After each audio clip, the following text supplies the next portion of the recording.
సమాజానికి విశ్వాసి ఎంత వేరుగా బతుకుతాడా అని మనకు అర్థం అవ్వాలి. సమాజానికి నీకు ప్రత్యేకత ఉండాలి. సమాజంలో ఉన్నవారు అలానే ఉండి నువ్వు అట్లానే ఉంటే దేవుడు అంటాడు, ఎట్లా కుదురుద్దయ్యా అని అడుగుతాడు ఆయన.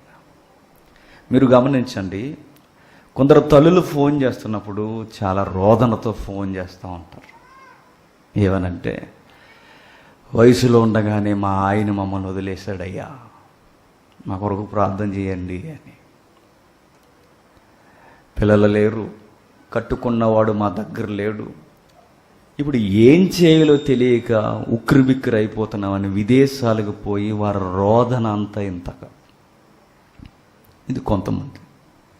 మరికొంతమంది ఏం చేస్తారంటే, వివాహానికి ముందే తప్పులు చేసి ఆ తప్పుని ఎలా కప్పుపుచ్చుకోవాలో తెలియక జుట్టు బీక్కొని, అన్న ఏం చేయాలి నాకు అర్థం కావట్లేదని పిచ్చి పిచ్చిగా ఏడ్చేవారు మరికొందరు. ఈ రెండు జీవితాలని మీరు చూడండి. ఈ రెండు జీవితాల్లో కామన్గా మనకు కనిపించేది ఏంటంటే, ఒకటి వ్యక్తుల వలన తప్పులు జరిగాయి, రెండు కావాలని తప్పులు చేశారు. ఇలాంటి జీవితాలకు విరుద్ధముగా ఇలాంటి నష్టాలే జరిగాయి, కానీ వారు కావాలని తెచ్చుకున్నవి కాదు. ఇప్పుడు ఈరోజు మనం మాట్లాడే ఇక్కడ నెక్స్ట్ మనం తెలిపోతే మనకు ఒక హడావుడి స్టార్ట్ అవుతుంది క్రైస్తవ్యానికి. ఏమిటది? క్రిస్మస్. బాధపడవలసిన అవసరం ఏంటంటే, బైబిల్లో కొన్ని సందర్భాలు సీజనల్గా అలవాటు చేసేసారు. 90వ కీర్తన చదవాలనుకోండి, ఎవడో చచ్చిపోవాలి, సీజనల్గా అన్నమాట.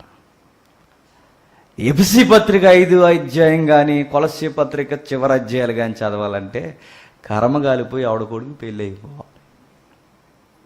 ఇంకా విచిత్రం చూడండి, ఇంకా విచిత్రం ఏంటంటే, క్రిస్మస్ సందర్భాలు వస్తేనే క్రీస్తు పుట్టుక సందర్భాలు గుర్తొస్తాయి. లెంట్ డేస్ వస్తేనే పునరుద్ధానపు గడియలు మాట్లాడుకుంటాం. ఇలా బైబిల్ని సీజనల్గా మనం అలవాటు చేసేస్తే బైబిల్ ఎట్లా అర్థమవుద్ది మనకి? అందుకే బైబిల్ని ఈ కాలంలోనే చదువుకోవాలని ఎప్పుడు అనుకోకండి. ప్రతీ కాలంలో కొన్ని జీవితాలు మనకు పాఠాలు నేర్పుతుంటాయి.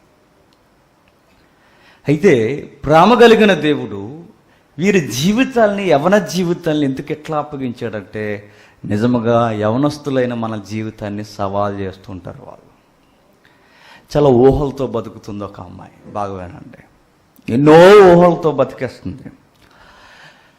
ఎంత ఊహలతో బతుకుతుందంటే, తను నేను చేసుకోబోయేవాడికి తప్ప నన్నెవ్వరూ చూడడానికి వీల్లేదు, నా కన్యత్వం నేను చేసుకొనబోయే పెనిమిటికి తప్ప నా శరీరాన్ని ఎవడో తాకడానికి వీల్లేదని నిష్ట కలిగి జీవిస్తుంది యోధ జాతిలో ఒక కన్య.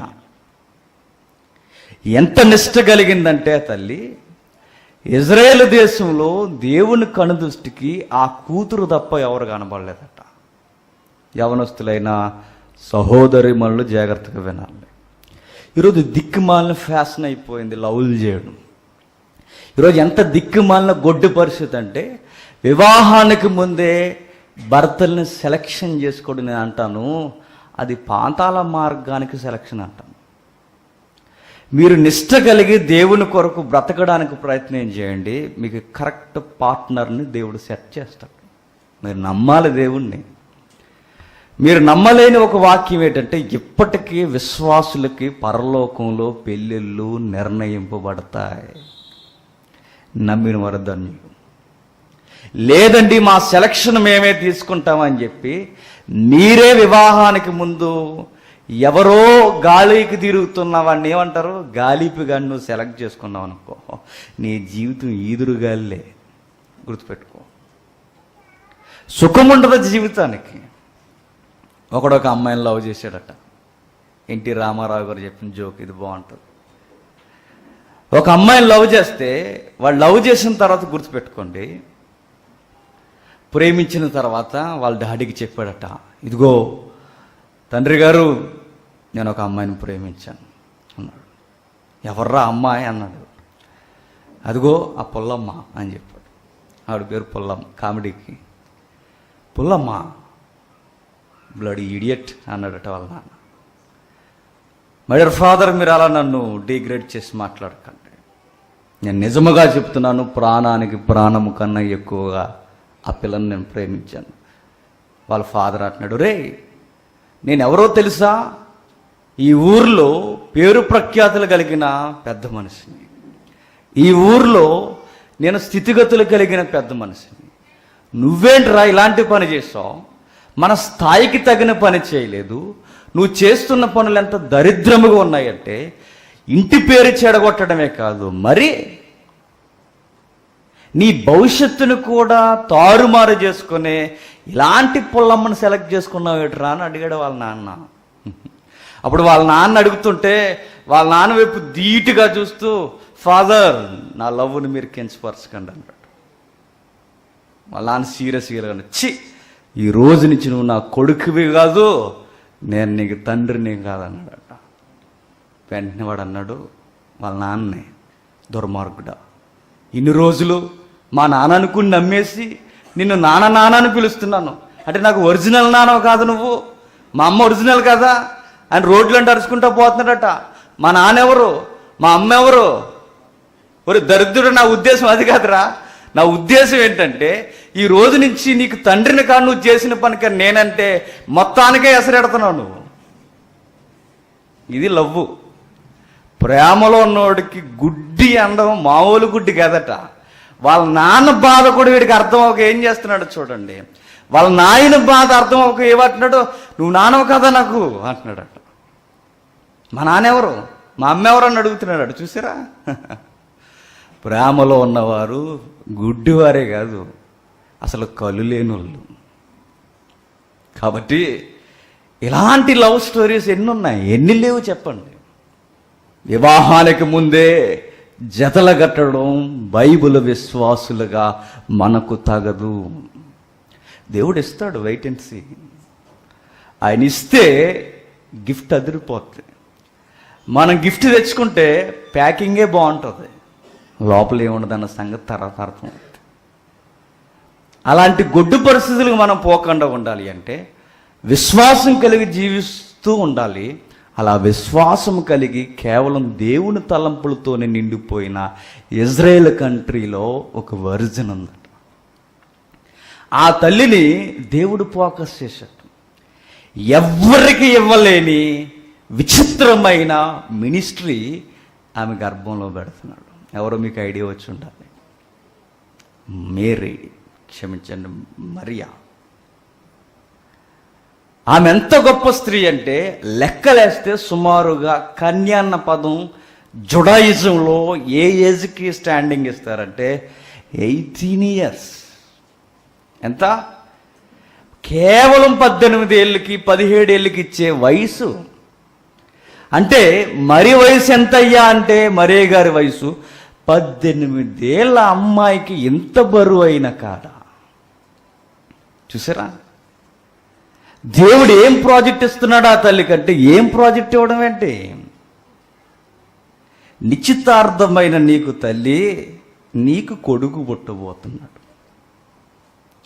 అర్థం అవట్లేదు ఆ తల్లికి. నేను అనుకుంటాను వయసు చిన్నదే కానీ మనసు మాత్రం చాలా పెద్దదే. మరియ గారి వయసే చిన్నదే కానీ అనుభవం మాత్రం చాలా ఎక్కువ.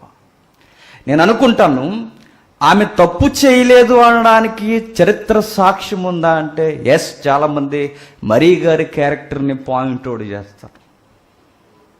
మంచి మనసు లేని మూర్ఖపు అడ్డగోలు చరిత్రకారులు కూడా ఏమన్నారంటే రోమన్ సోల్జర్స్తో లేదా రోమన్ సైనికులతో ఈవిడేదో అక్రమ సంబంధం పెట్టుకుందని అడ్డగోలు రాతలు రాసేశారు.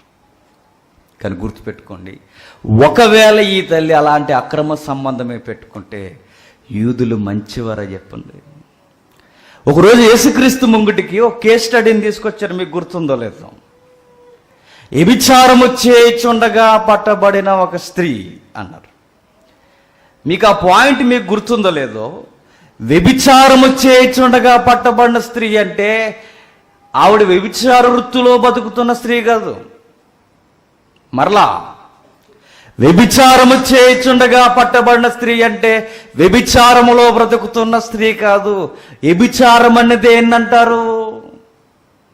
ఒక పురుషునితో జత చేయబడిన స్త్రీ మరొక పురుషునితో సంబంధం పెట్టుకున్న దాన్ని వ్యభిచారి అంటారు. అంటే ఈవిడ ఎవరయ్యా అంటే ఎంగేజ్మెంట్ అయిన స్త్రీ. మీకు ధర్మశాస్త్రం ఏదైతే ఉందో మోజెస్ లా, అందులో కొన్ని ఆర్టికల్స్ ఉంటాయి, మనం చదువుకున్నాం, సందర్భం కాదు, జస్ట్ టచ్ చేసి వెళ్ళిపోతాం. ప్రదానము చేయబడిన చిన్నది వేరొకని పురుషునితో అక్రమ సంబంధం పెట్టుకుంటే ఆమె వ్యభిచారి అన్నాడు. అంటే ప్రదానం అవ్వడమే సగం పెళ్ళి అయిపోవడం అన్నమాట. అంటే యేసుక్రీస్తు ముంగిటికి వచ్చిన స్త్రీ ఎవరయ్యా అంటే ప్రదానము చేయబడిన స్త్రీ. ప్రదానము చేయబడిన స్త్రీ వ్యభిచారమందు పట్టబడిందట. అంటే ప్రదానము చేయబడిన స్త్రీ వ్యభిచారమందు పట్టబడితే చూస్తూ ఊరుకునే బ్యాచ్ కాదు ఎవరు?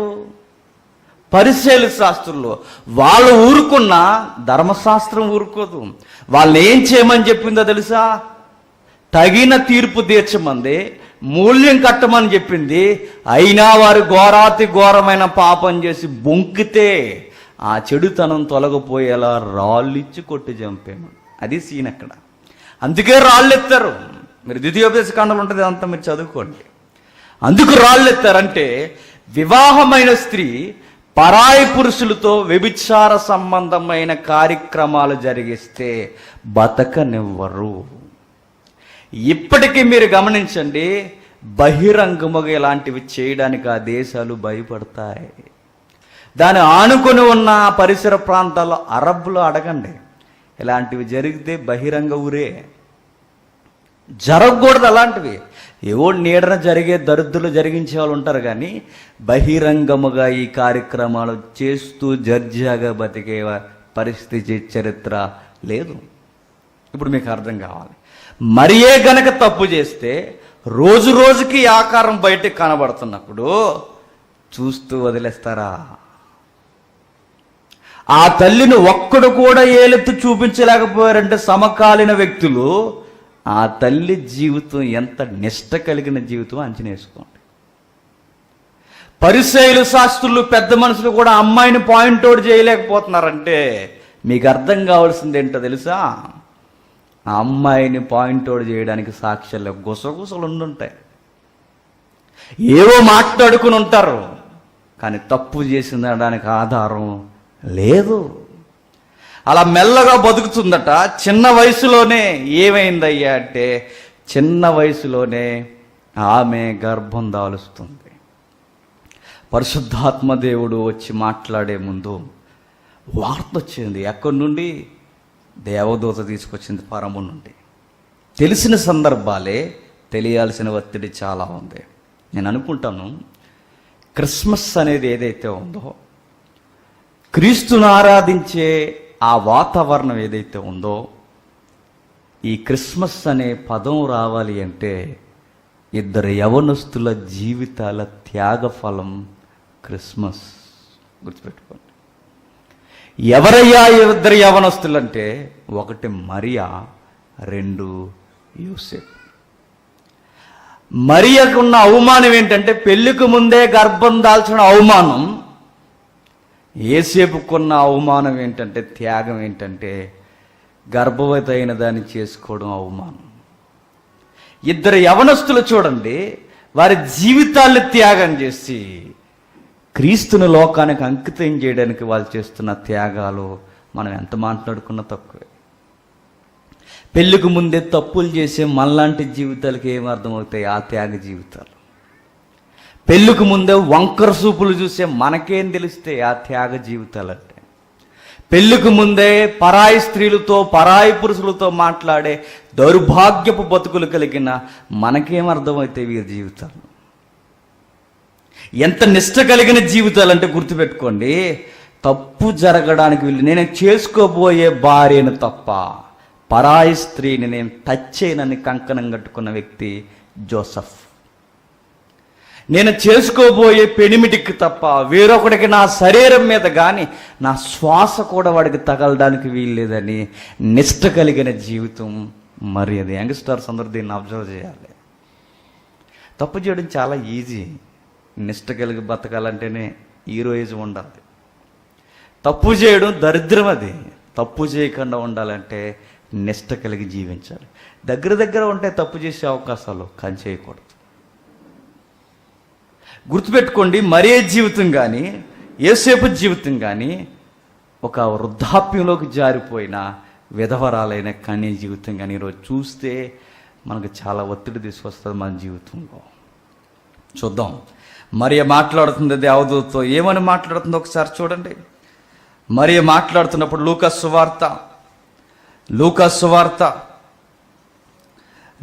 వార్త మొదటి అధ్యాయం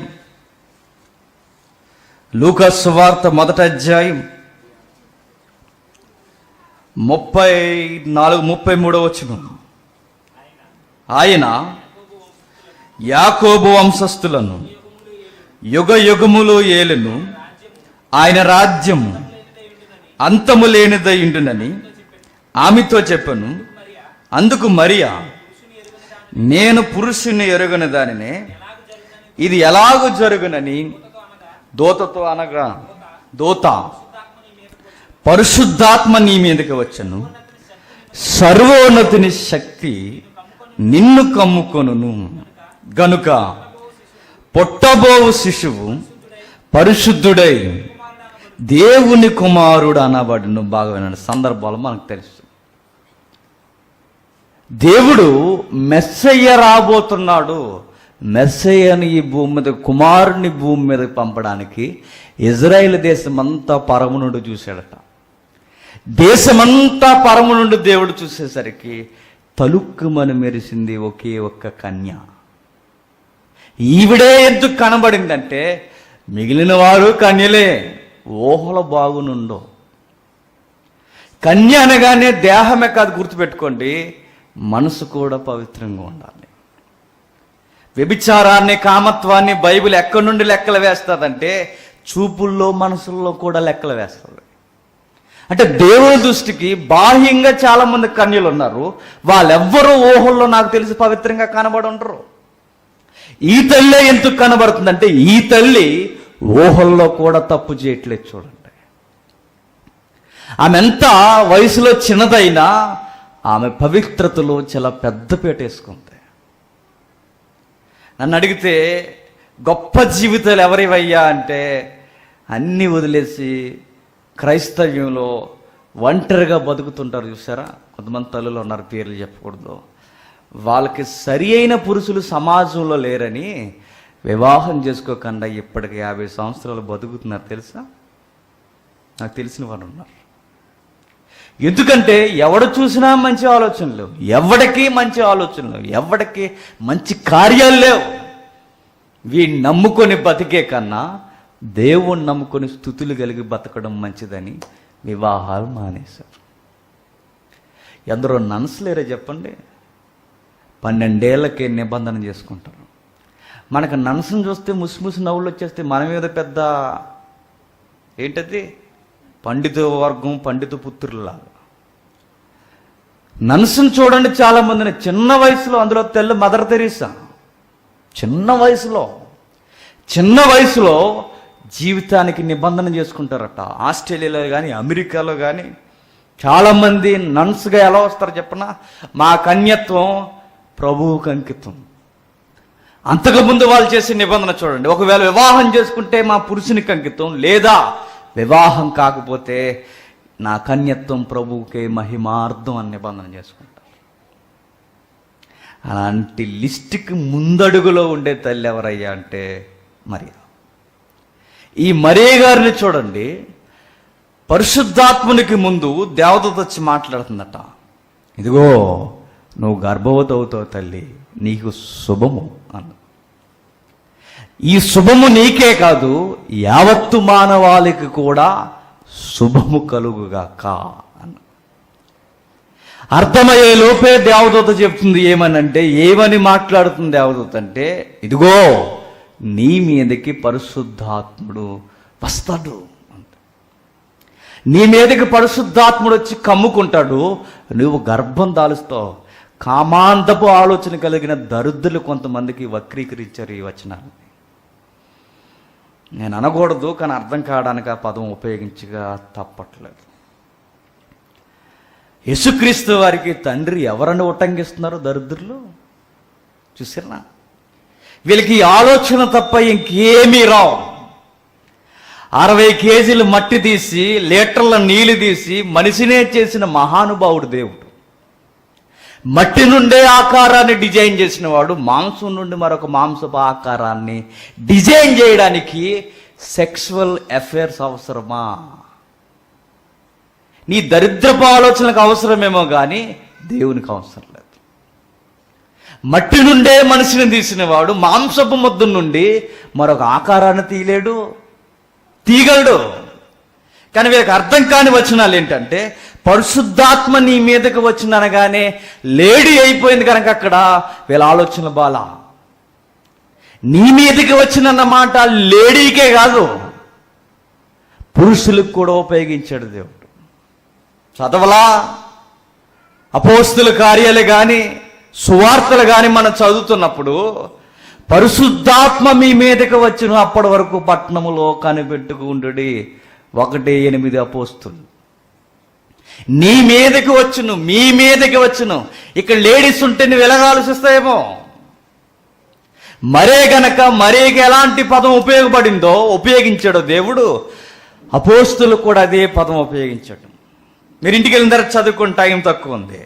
న్యాయాధిపతుల్లో మాట్లాడుతూ 6వ అధ్యాయం 34లో కూడా ఏమంటాడు? 34లో సంసోను మీదకి ఏమొచ్చిందట?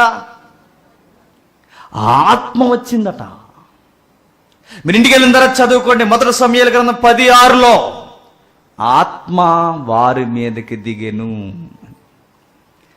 మీరు ఇంటికి వెళ్ళిన తర్వాత చదువుకోండి. లూకా సువార్త చివరి అధ్యాయం కానీ అపోస్తుల కార్యం 1వ అధ్యాయం 8వ వచనం కానీ.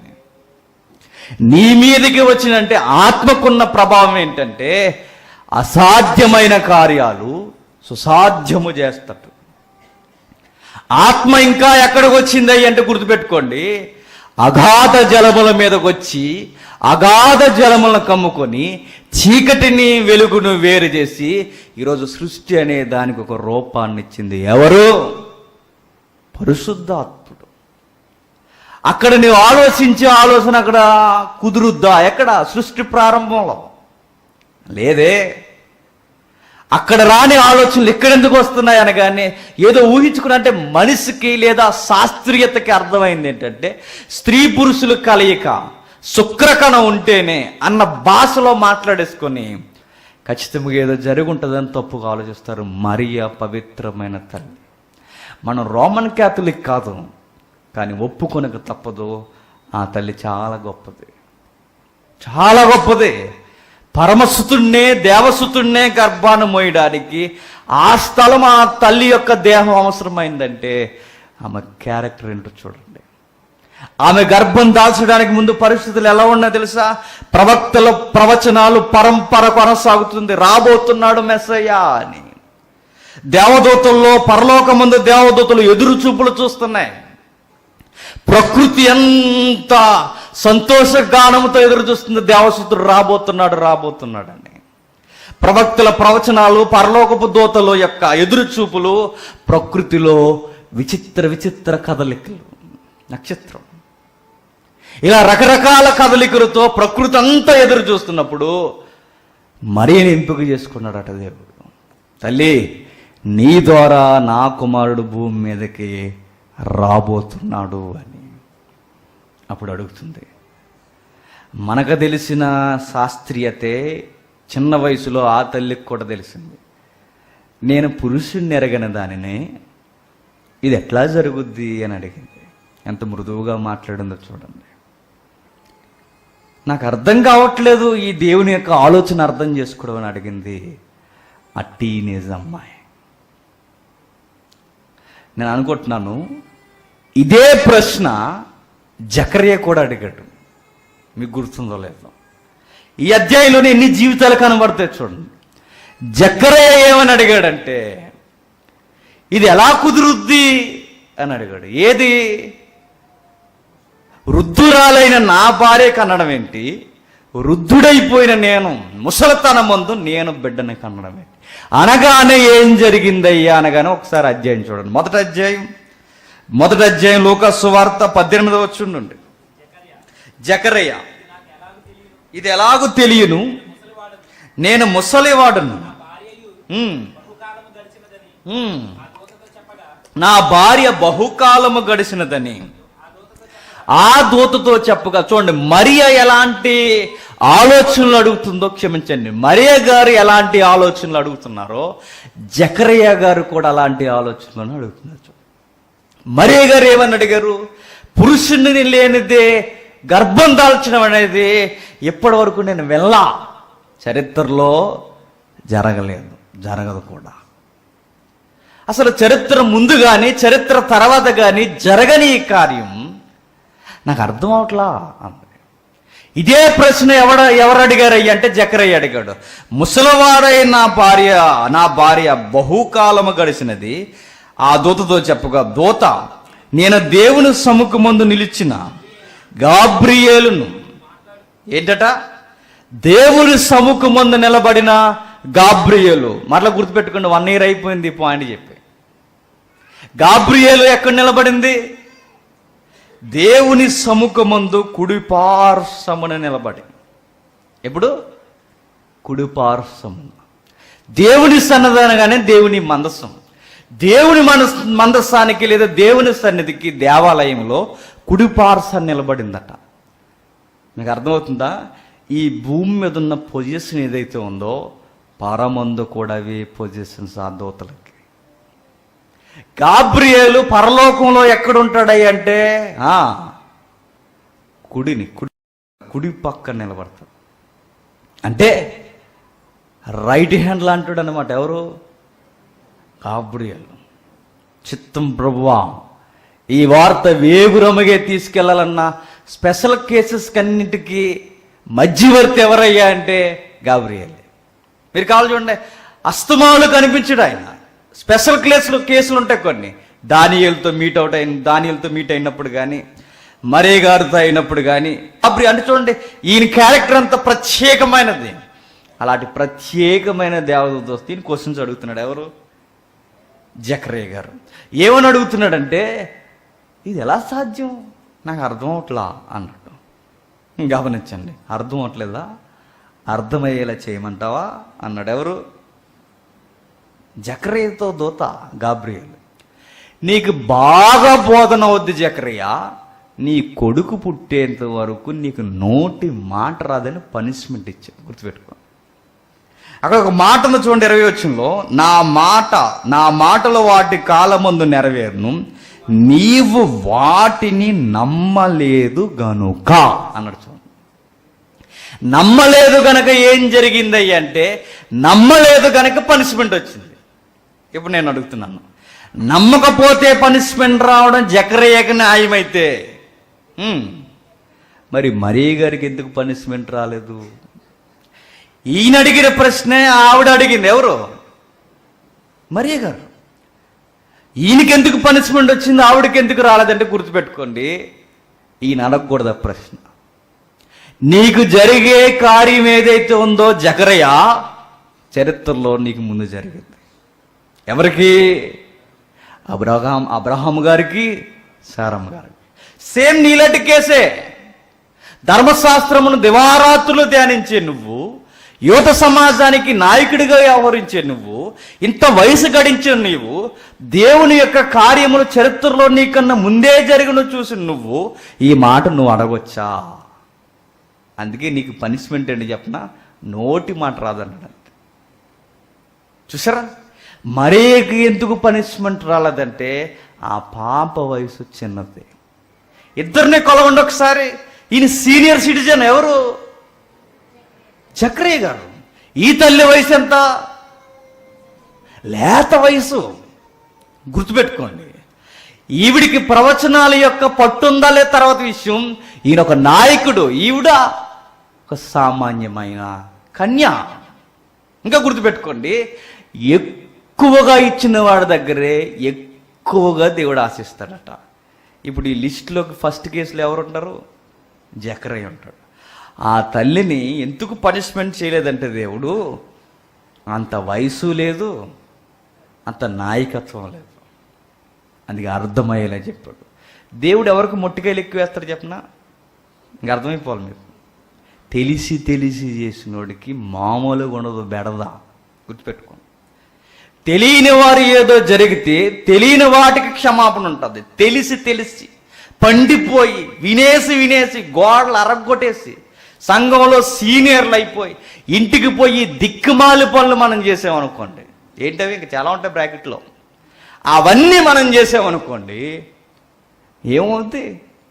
పనిష్మెంట్ కరెక్ట్గా వస్తుంది. మనకు అర్థం అవుతుంది ఈ జీవితాల్లో.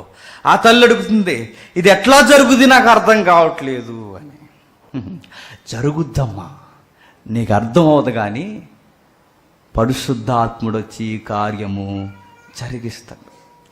నన్ను అడిగితే మరియ గారికి డాక్టర్ గారు ఎవరో తెలుసా? రాసిన లోకా గారు కూడా కాదు. ఎవరు? పరిశుద్ధాత్ముడు. పరిశుద్ధాత్ముడే తల్లికి డాక్టరు. ఏ డాక్టర్ కన్నా చెప్తే ఏం చేద్దరో. అందుకే దేవుడు ఎంత కేర్ తీసుకుంటున్నాడు చూడండి. ఎవ్వరికి తన కూతుర్ని అప్పగించట్లా.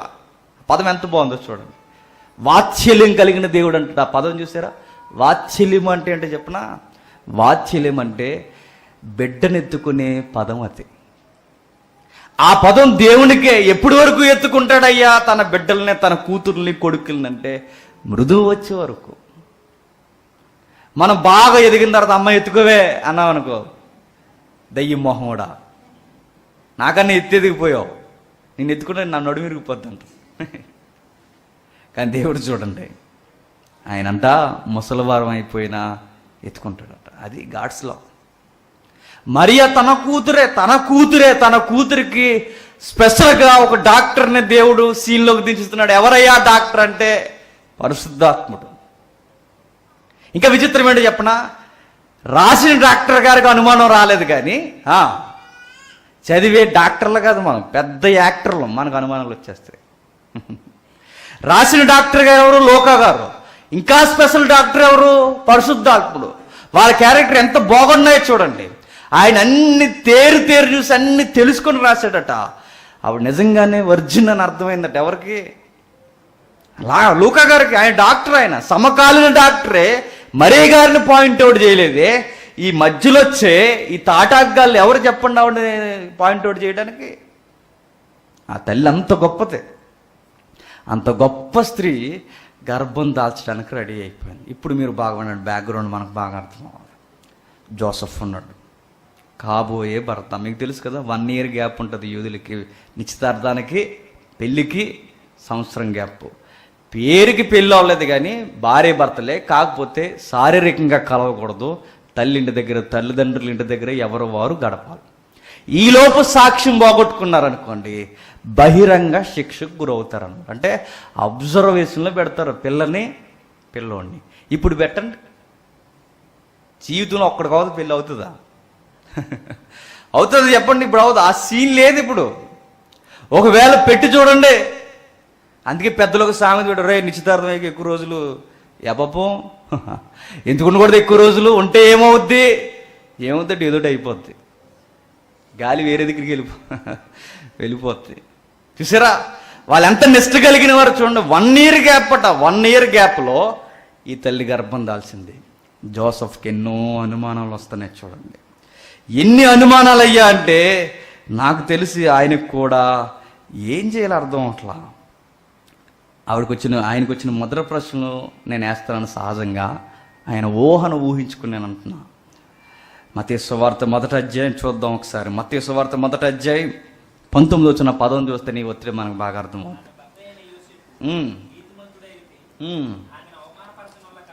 ఆమెను అవమానపరచునొల్లక రహస్యముగా ఆమెను విడనాడ ఉద్దేశించెను. చూడండి, గర్భవతి అయిపోయిందట. వార్త ఎవరికి తెలిసిపోయింది? యోసేపు గారు. మీరు నిజంగా ఈ పాయింట్స్ మీరు వింటే యవనస్తుల జీవితం యొక్క గౌరవాన్ని దేవుడు ఎంత కాపాడడానికి ప్రయత్నం చేస్తాడో మనకి చక్కటి కొలం అనిపితే.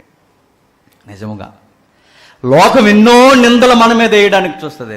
క్యారెక్టర్ ఉన్నవాడిని, క్యారెక్టర్ లేని లోకం ఏం చేస్తుందంటే ఏదో ఒక నిందేసేయడానికి చూస్తుంది. బట్ దేవుడు తన పిల్లల్ని ఎప్పుడు తన పరువు పోగొట్టుకునే పరిస్థితుల్లోనికి దిగజారినవ్వడం.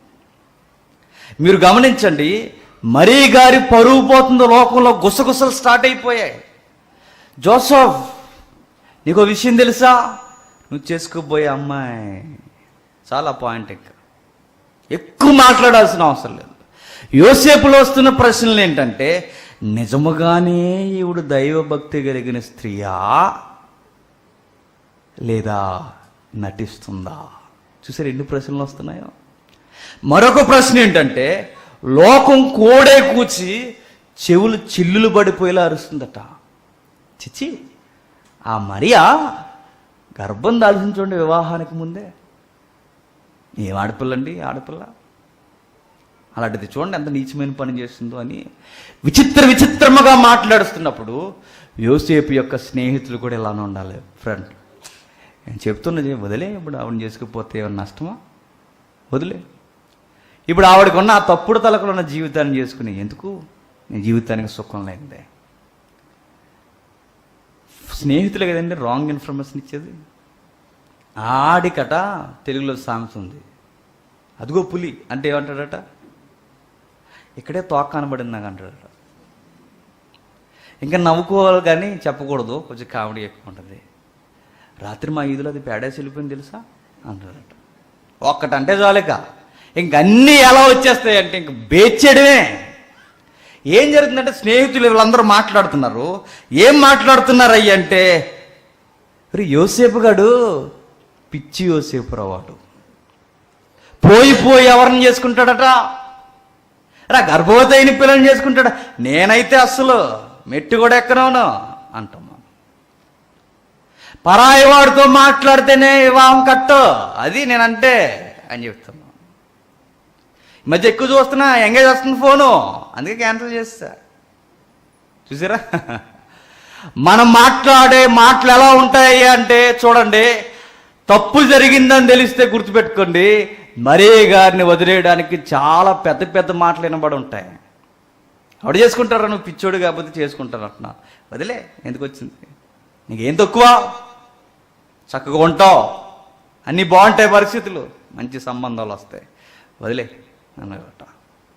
గుర్తుపెట్టుకోండి, వదిలేయాలనుకున్నాడు కానీ బహిరంగముగా హేళన చేసి వదిలేయాలనుకోలేదన్న. ఎన్నో ప్రశ్నలు ఆయనకు వస్తున్నాయి. ఎందుకు బహిరంగంగా వదలడానికి ఇష్టపడలేదంటే ఒక విచిత్రమైన మాట ఉంది అక్కడ. ఈయన కూడా చాలా మంచి వ్యక్తి. చూద్దాం ఒకసారి. కొరింథీయులకు రాసిన మొదటి పత్రిక 13వ అధ్యాయం. కొరింథీయులకు రాసిన మొదటి పత్రిక 13వ అధ్యాయం 4వ వచనం. ప్రేమ దీర్ఘకాలము సహించును, ప్రేమ మత్సరపడదు,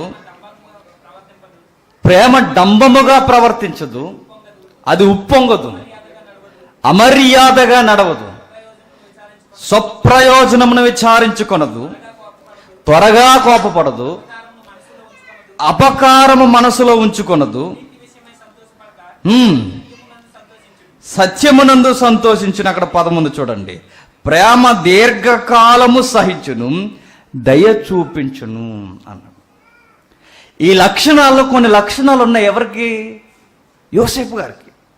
వదిలేయాలనుకున్నాడట, గర్భం చూస్తే నమ్మలేని పరిస్థితి. నిజముగా మరి అంటే ఈయన కూడా లవ్ ఉంది ఎవరికి? యోసేపు గారికి. ఆవిడ్ని ప్రేమిస్తున్నాడు కనుకే ప్రేమించే ఆవిడ్ని అవమానపరచడం ఇష్టం లేక, అమర్యాదగా ప్రవర్తించక, దయ కలిగిన వాడిగా ఏం చేస్తున్నాడు తెలుసా? ఆమె జీవితాన్ని ఏదో అలా బతకని నేనేదో బతుకుతానని డిసైడ్ అయిపోతున్నాడు. చూడండి, యోసేపు గారు ఇలాంటి పరిస్థితుల్లోనికి, బాగా వినండి, ఇలాంటి పరిస్థితుల్లోనికి దిగిపోతున్నప్పుడు ఒక పదం మనకు కనబడుతుంది. అవమానపరచడమే కాదు, అనుమానం కూడా ఉండాలి. ఎవరికి? యోసేపు. అవమానమే కాదు, అనుమానం కూడా.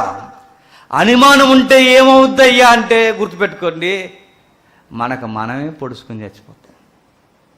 బెస్ట్ ఎగ్జాంపుల్ ఏంటో చెప్పనా? అవమానం నుండే అనుమానం పుడుతుంది. బాగా చరిత్రలో మీకు తెలుసు, అవమానం జరిగిందంట. ఎవరికి? సౌలుకి. ఎవరి దగ్గర? దావీదు దగ్గర. ఎప్పుడైతే అవమానం జరిగిందో అనుమానం ఏంటంటే ఈయన ఇలాగే వదిలేస్తే రాజు అయిపోతాడు. ఏమైందయ్యా అంటే కనబడకుండా చేసేయాలనుకుని చంపడానికి ప్రయత్నం చేసేటట. చివరికి ఏమయ్యాడు? తనను తానే పొడుచుకొని చావలేక పరాయి వాడితో తల నరికించుకొని చచ్చిపోయాడు. అనుమానం చివరికి ఏమవుద్ది అంటే ఘోరమైన పరిస్థితుల్లోనికి దిగిపోతుంది. మరియ జీవితంలో యోసేపుకి అలాంటి గొడ్డి పరిస్థితి రాకూడదంటే అనుమానానికి జవాబు దొరకాలి. ఈ టైంలో ఈ అబ్బాయికి ఎవరొచ్చి చెప్పినా తక్కువే. దేవుడు తన పరువుని ఎలా కాపాడుతున్నాడో చూడండి. ఎంతగా వారు త్యాగం చేశారంటే లోకమంతా అంటదట, చిల్లులు పడిపోయేలా అరిచేస్తుందట. ఈ నరగోస భరించలేకపోతున్నాడట. ఒరే మీ ఆవిడ మంచిది కదరా, గర్భవతిరా అని ఇంత గోస ఆవిడికి ఆయనకి వినబడుతున్నా దేవుడు ఒక మాట చెప్పాడు, నీ భార్య యథార్థవంతురాలయ్యా అని. ఆమె పరిశుద్ధాత్మని వలన గర్భం ధరించింది తప్ప నువ్వు అనుకున్నట్టుగా ఏదో జరిగిందని మాత్రం అనుకోకు. ఈ ఎక్స్ప్లెనేషన్ ఇవ్వడానికి సాక్షాత్తు సీన్లోకి ఎవరు దిగుతున్నారు? పరలోకం నుండి వస్తున్న దూత ద్వారా దేవుడు చెప్పించాలనుకుంటున్నాడంటే గుర్తుపెట్టుకోండి, దూత ద్వారా దేవుడు మాట్లాడాలనుకుంటున్నాడంటే తన కుమార్తె గౌరవాన్ని మాట్లాడడానికి దూతనే సీన్లోకి దించాడు. అంత గౌరవిస్తాడు ఆయన. ఇంకా బాగా వినండి, గర్భవతి అయిపోద్దన్న వార్త అర్థమైపోయిందట. ఇప్పుడు తను ఇంకా ధృవీకరించడానికి ఎలిజబెత్ దగ్గరికి వెళ్ళని దూత సలహా ఇచ్చింది. ఇదిగో నీకు దగ్గర సంబంధం కదా, ఆవిడ దగ్గరికి వెళ్ళు, ఆవిడ నీకు వాదార్పునిస్తుంది. వృద్ధాప్యంలో ఆ తల్లి కూడా గర్భవతి అయ్యింది. నువ్వు వెళ్ళు అనగానే ఇప్పుడు బయలుదేరుతుంది. మరియ జీవితంలో ఎన్నో ప్రశ్నలు. ఇప్పుడు నేను అంటున్నాను, ఈ టెస్ట్ మనీ పరిశుద్ధాత్ముడు చెప్పాడు కాబట్టి సరిపోయింది. ఏ ఆధారం లేకుండా పరిశుద్ధాత్ముడు చెప్పకుండా ఈ టెస్ట్ మనీ ఈరోజు మన చర్చిలోకి వచ్చి మన 2000 సంవత్సరాల క్రితం వెళ్ళానమాట. వెళ్ళి ఇదే సీన్లోకి మరే గారి యొక్క సాక్ష్యాన్ని చెప్పంటే ఎంతమంది నమ్ముతారు? నమ్ముతామా? పరిశుద్ధాత్మని సాక్ష్యం లేదు, దేవదూత చెప్పలేదు, వివాహం కానీ అమ్మాయి ఇక్కడికి వచ్చి ఎదికి మీద నిలబడి కేవలం పరిశుద్ధాత్మని ఎలా రక్షకుని భూమి మీదకి పిలవడానికి లేదా ఆయన యొక్క రాక ఈ భూమి మీదకి జరగడానికి నేను గర్భం మోస్తున్నానని చెబితే ఎంతమంది నమ్ముతారు? నమ్మరనేది ఎంత నిజమో ఆ రోజు ఎలిజబెత్ దగ్గరికి వెళుతున్నప్పుడు ఆ సాక్ష్యం ఎలిజబెత్కి చెప్పినా నమ్ముద్దో నమ్మదో గ్యారంటీ లేదు. చూడండి, ఎలిజబెత్ దగ్గరికి వెళ్ళే సమయానికి పెద్దది, ఆ వయసు దాటొచ్చింది. ఎవరు? ఎలిజబెత్. తన సీనియారిటీ ముందు ఇలాంటి భాష తనకు ఎలా అంచనా వేసుకోగలదో తనకు తెలుసు. అలాంటి టైంలో ఎలిజబెత్ దగ్గరికి వెళుతున్నప్పుడు మరే గారికి మార్గంలో ఎన్నో ప్రశ్నలు వచ్చుండవు. ఏమనుకుంటుందో, నా యజమాని నా యొక్క బంధువురాలు పెద్దది, నేను చెబితే ఏమనుకుంటుందో, ఏం మాట్లాడుతుందో, ఆవిడ అడిగే ప్రశ్నలకు నేను ఏం సమాధానం చెప్పాలో, ఇలాంటి ప్రశ్నలతో ఆవిడ అలా బయలుదేరుతూ వెళ్తున్నప్పుడు గుర్తుపెట్టుకోండి, మరి ఇంకా మాట్లాడకుండానే గుర్తుపెట్టుకోండి, దేవుడు ఎంత గొప్ప కార్యాలు చేస్తాడు. మరి ఇంకా మాట్లాడకుండానే వెల్కమ్ చెబుతుంది. ఎవరు? ఎలిజబెత్ గర్భంలో ఉన్న శిశువు. ఆవిడకున్న అబ్జర్వేషన్ ఏంటంటే ఇది దైవకార్యమే అనడానికి గర్భంలో ఉన్న శిశువు గంతులేస్తున్నాడు. ఎలిజబెత్కి అర్థమైపోయిందట. మరియ స్వరం వందన వచనం వినగానే ఈవిడ ఇంకా ఏమి ఎక్స్ప్లెనేషన్ ఇవ్వకుండానే వెల్కమ్ చెప్పేస్తున్నారు. ఎవరెవరు? తల్లి గర్భంలో ఉన్న శిశువు. చూసారా, దేవుడు ఎంత గొప్ప కార్యాలు చేస్తాడంటే నువ్వు కొన్ని చెప్పాల్సిన అవసరం లేదు, అర్థమయ్యేలా చేస్తాడు. అది మన కొన్నిసార్లు దిగజారిపోయి మాట్లాడవలసిన అవసరం లేదు, దేవుని పిల్లలకి సమకూడి జరిగిస్తాడు. అదిగే జరుగుతుంది. చూడండి ఎంత బాగుంటుంది అన్నమాట. 39 వచనం నుండి, ఆ దినములయందు మరియ లేచి యోధా ప్రదేశములోని కొండ సీమల్లోనున్న జకరయ్య ఇంటిలోనికి ప్రవేశించి ఎలిజబెత్తుకు వందనవచనం చేశాను. ఎలిజబెత్ మరియ యొక్క వందనవచనం వినగానే ఆమె గర్భంలోని శిశువు గంతులు వేసెను. అంతట ఎలిజబెత్ పరిశుద్ధాత్మతో నిండుకొన్నదై బిగ్గరగా ఇట్లనెను, స్త్రీలలోను ఆశీర్వదింపబడిన దానవు, నీ గర్భఫలము ఆశీర్వదింపబడును. నా ప్రభువు తల్లి నా యొద్దకు వచ్చుట నాకెలాగూ ప్రాప్తించెను. ఇదిగో నీ శుభవచనం నా చెవిని పడగానే నా గర్భంలోని శిశువు ఆనందముతో గంతులు వేసిన. ఈవిడ చెప్పిందా చెప్పకుండానే ముందు ఎలిజబెత్కి అర్థమైపోతుందా? చూసారా, అంత గొప్ప కార్యంలో మరియకి కొన్ని చెప్పుకోవాల్సిన అవసరం లేకుండా దేవుడు ఎలా చేస్తున్నాడో చూడండి. తన భర్తకి తాను చెప్పుకోలేదు, మరి ఎవరు చెప్పారు? దేవుడే చెప్పాడు. దేవుడే తన దూత ద్వారా చెప్పించాడు. ఎలిజబెత్కి తాను చెప్పుకోలేదు, ఎక్స్ప్లెనేషన్ ఇచ్చుకోలేదు, మరి ఎవరు చెబుతున్నారు? దేవుడే తన హృదయాన్ని శిశువుని కదిలిస్తున్నాడు. చూడండి, రివర్స్లో జరుగుతుంది. స్త్రీలలో నువ్వు దీవింపబడిన దానివి, నీ గర్భఫలం దీవింపబడినది, నా ప్రభు యొక్క తల్లి నా యొద్దకు వచ్చినది. ఎవరిని గౌరవిస్తున్నారు చూడండి. గౌరవమే దక్కని గడియల్లో గౌరవానికి పెద్ద పెట్టేస్తున్నాడు ఎవరు? దేవుడు. తన పిల్లలను చాలా గౌరవిస్తాడు ఆయన. లోకం ఎన్నో జల్లేయాలనుకుంటుంది, లోకం మన మీద ఎంతో బురద జల్లాలనుకుంటుంది. గుర్తుపెట్టుకోండి, దేవుడు ఆ బురద పడనివ్వడు. అవకాశం ఎప్పుడు దొరుకుతాదా అని పెద్ద కళ్ళు చేసుకుని చూస్తారు మన చుట్టూ ఉన్నవారు, లోకం కూడా. గుర్తుపెట్టుకోండి, దేవుడు తన పిల్లల గౌరవాన్ని కాపాడతాడు. ఆయన చాలా గౌరవాన్ని ఇస్తాడు కనుకే మరియ జీవితంలో ఏం జరుగుతుందయ్యా అంటే ఆమె చెప్పుకోవాల్సిన అవసరం లేదు. వెంటనే మరియ అంటుంది, ఎంత మంచి మాటలు ఉందో చూడండి 46వ వచనం నుంచి. అప్పుడు ఆనందంతో ఒక పాట పాడుతుంది చూడండి. అప్పుడు మరియ ఇట్లా, నేను నా ప్రాణం ప్రభువును గణపరచుచున్నది, ఆయన తన దాసురాలు దేనస్థితిని కటాక్షించింది. నా ఆత్మ నా రక్షకుడైన దేవుని యందు ఆనందించెను.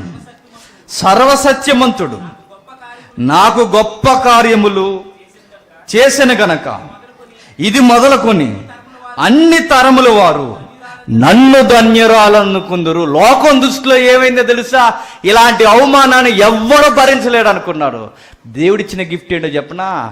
ఈరోజు ఏట్లపాలెం చర్చి వరకు ఆవిడని గణపరుస్తూనే ఉంటారు భూమి ఉన్నంత కాలం. చూసారా, లోకం ఏమనుకుంటుందంటే ఇలాంటి అవమానాన్ని ఎవరు భరించగలరు? దేవుడు ఎంత ఘనవచనాన్ని ఇచ్చాడో చూడండి, ఎంత ఘనత కలిగిన పాత్ర ఇచ్చాడో చూడండి. తరతరాల వరకు ఆ తల్లిని గణపరచండి. ఎప్పటి వరకు? సూర్యుడు ఉన్నంత కాలం, భూమి ఉన్నంత కాలం, ప్రభు వచ్చేంత వరకు ఆమెకు ఘనత పొందుతూనే ఉంటుంది. ఆవిడకి అర్థమైపోయింది ఆధ్యాత్మిక తీవ్రతలో, ఇది అవమానం కాదు, ఘనతే అని. తన ప్రశ్నలు ఎన్నో బలాదూరైపోతున్నాయి చూడండి. నన్ను ధన్యురాలనందురు, ఆయన నామము పరిశుద్ధము, ఆయనకు భయపడు వారి మీద ఆయన కనికరమును తరతరములకు ఉండెను. ఆయన తన బాహువుతో పరాక్రమము చూపెను, వారి హృదయముల ఆలోచన విషయమై గర్విష్ఠులను చెదరగొట్టును. ఎంత బాపాడుతుంది చూడండి ఆ పాట. ఆయన కనికరము తరతరములు ఉండెను, ఆయన ఎందు భయపడే వారి మీద ఆయన కనికరము తరతరములు. ఎవరి మీద ఉంటుంది? అందరి మీద ఉండదట. మరెవరి మీద? ఆయన ఎందు భయభక్తులు కలిగి నడుము ఎవరైతే కట్టుకుంటారో, యవన జీవితాన్ని ఎవరైతే కట్టుకుంటారో, వారి జీవితాన్ని నిష్ట కలిగి ఎవరైతే జీవిస్తారో వారి మీద తరతరాలకు కనికరం ఉంటుందట. ఎప్పటికే లేదో చెప్పండి ఆ తల్లికి. ఎప్పటికీ ఆ తల్లి గౌరవాన్ని మనం కాదనలేకపోతున్నామంటే దేవుడు సంఘంలో ఆవిడకి ఎంత గౌరవాన్ని ఇచ్చాడు చూడండి. మరీ గర్భాన్ని మోసినప్పుడు గుర్తుపెట్టుకోండి, టైం పట్టింది నెలలు. యేసుక్రీస్తు వారిని గర్భాన్ని, ఆ దేహాన్ని ఒక రూపంలోనికి తీసుకురావడానికి ఆవిడికి ఎంత టైం పట్టిందో మనము కూడా యేసుక్రీస్తు అనే ఒక పరిపూర్ణమైన వ్యక్తిత్వాన్ని చూపించడానికి కూడా మనకు కూడా టైం పడుతుంది. ఒకరోజు యేసుక్రీస్తుని పరిపూర్ణముగా నా నుండి చూపించాలి. ఆ రోజు కన్య మరి మనకు నేర్పిస్తున్న మాట ఏంటయ్యా అంటే, గర్భాన్ని మోసిన శిశువుని, ఆ పిల్లని సైలెంట్ కూడా మనం చెప్పండి, గర్భాన్ని మోసిన శిశువుని నిండు ఆకారంతో భూమి మీదకి దించింది. మనం యేసుక్రీస్తుని మోయాలి. బాప్తిస్మం అనే కార్యక్రమంలో ఆయన్ని మనం ధరించుకోవడం ప్రారంభిస్తాం. ఒక రోజుకి యేసుక్రీస్తు వారిని పరిపూర్ణమైన రూపంలో ఈ లోకానికి మనం చూపించాలి. ఇది సేమ్. అయితే గర్భం దాల్సింది, కనేసిన తర్వాత మీరు గుర్తుపెట్టుకోండి, కనిన తర్వాత ఇంకో విచిత్రమైన కేసు ఉంది. దేవాలయానికి వెళ్ళారట. దేవాలయానికి వెళ్ళేసరికి వివాహానికి ముందు గర్భవతి అయింది, దేవుని కొరకు అవమానాన్ని కూడా భారముగా భరించడానికి సిద్ధమై ఘనత కలిగిన ధన్యురాలైంది మరియ. మరొక ధన్యజీవి ఉందట. ఆ దేవాలయంలో ఎప్పుడు నుండి బ్రతుకుతుందయ్యా అంటే ఒకసారి చూడండి ఎంత బాగుంటుంది ఆవిడ జీవితం. ఇదే 2వ అధ్యాయం, లూకా సువార్త 2వ అధ్యాయం 36వ వచనం నుండి. మరియు ఆషేరు గోత్రికురాలు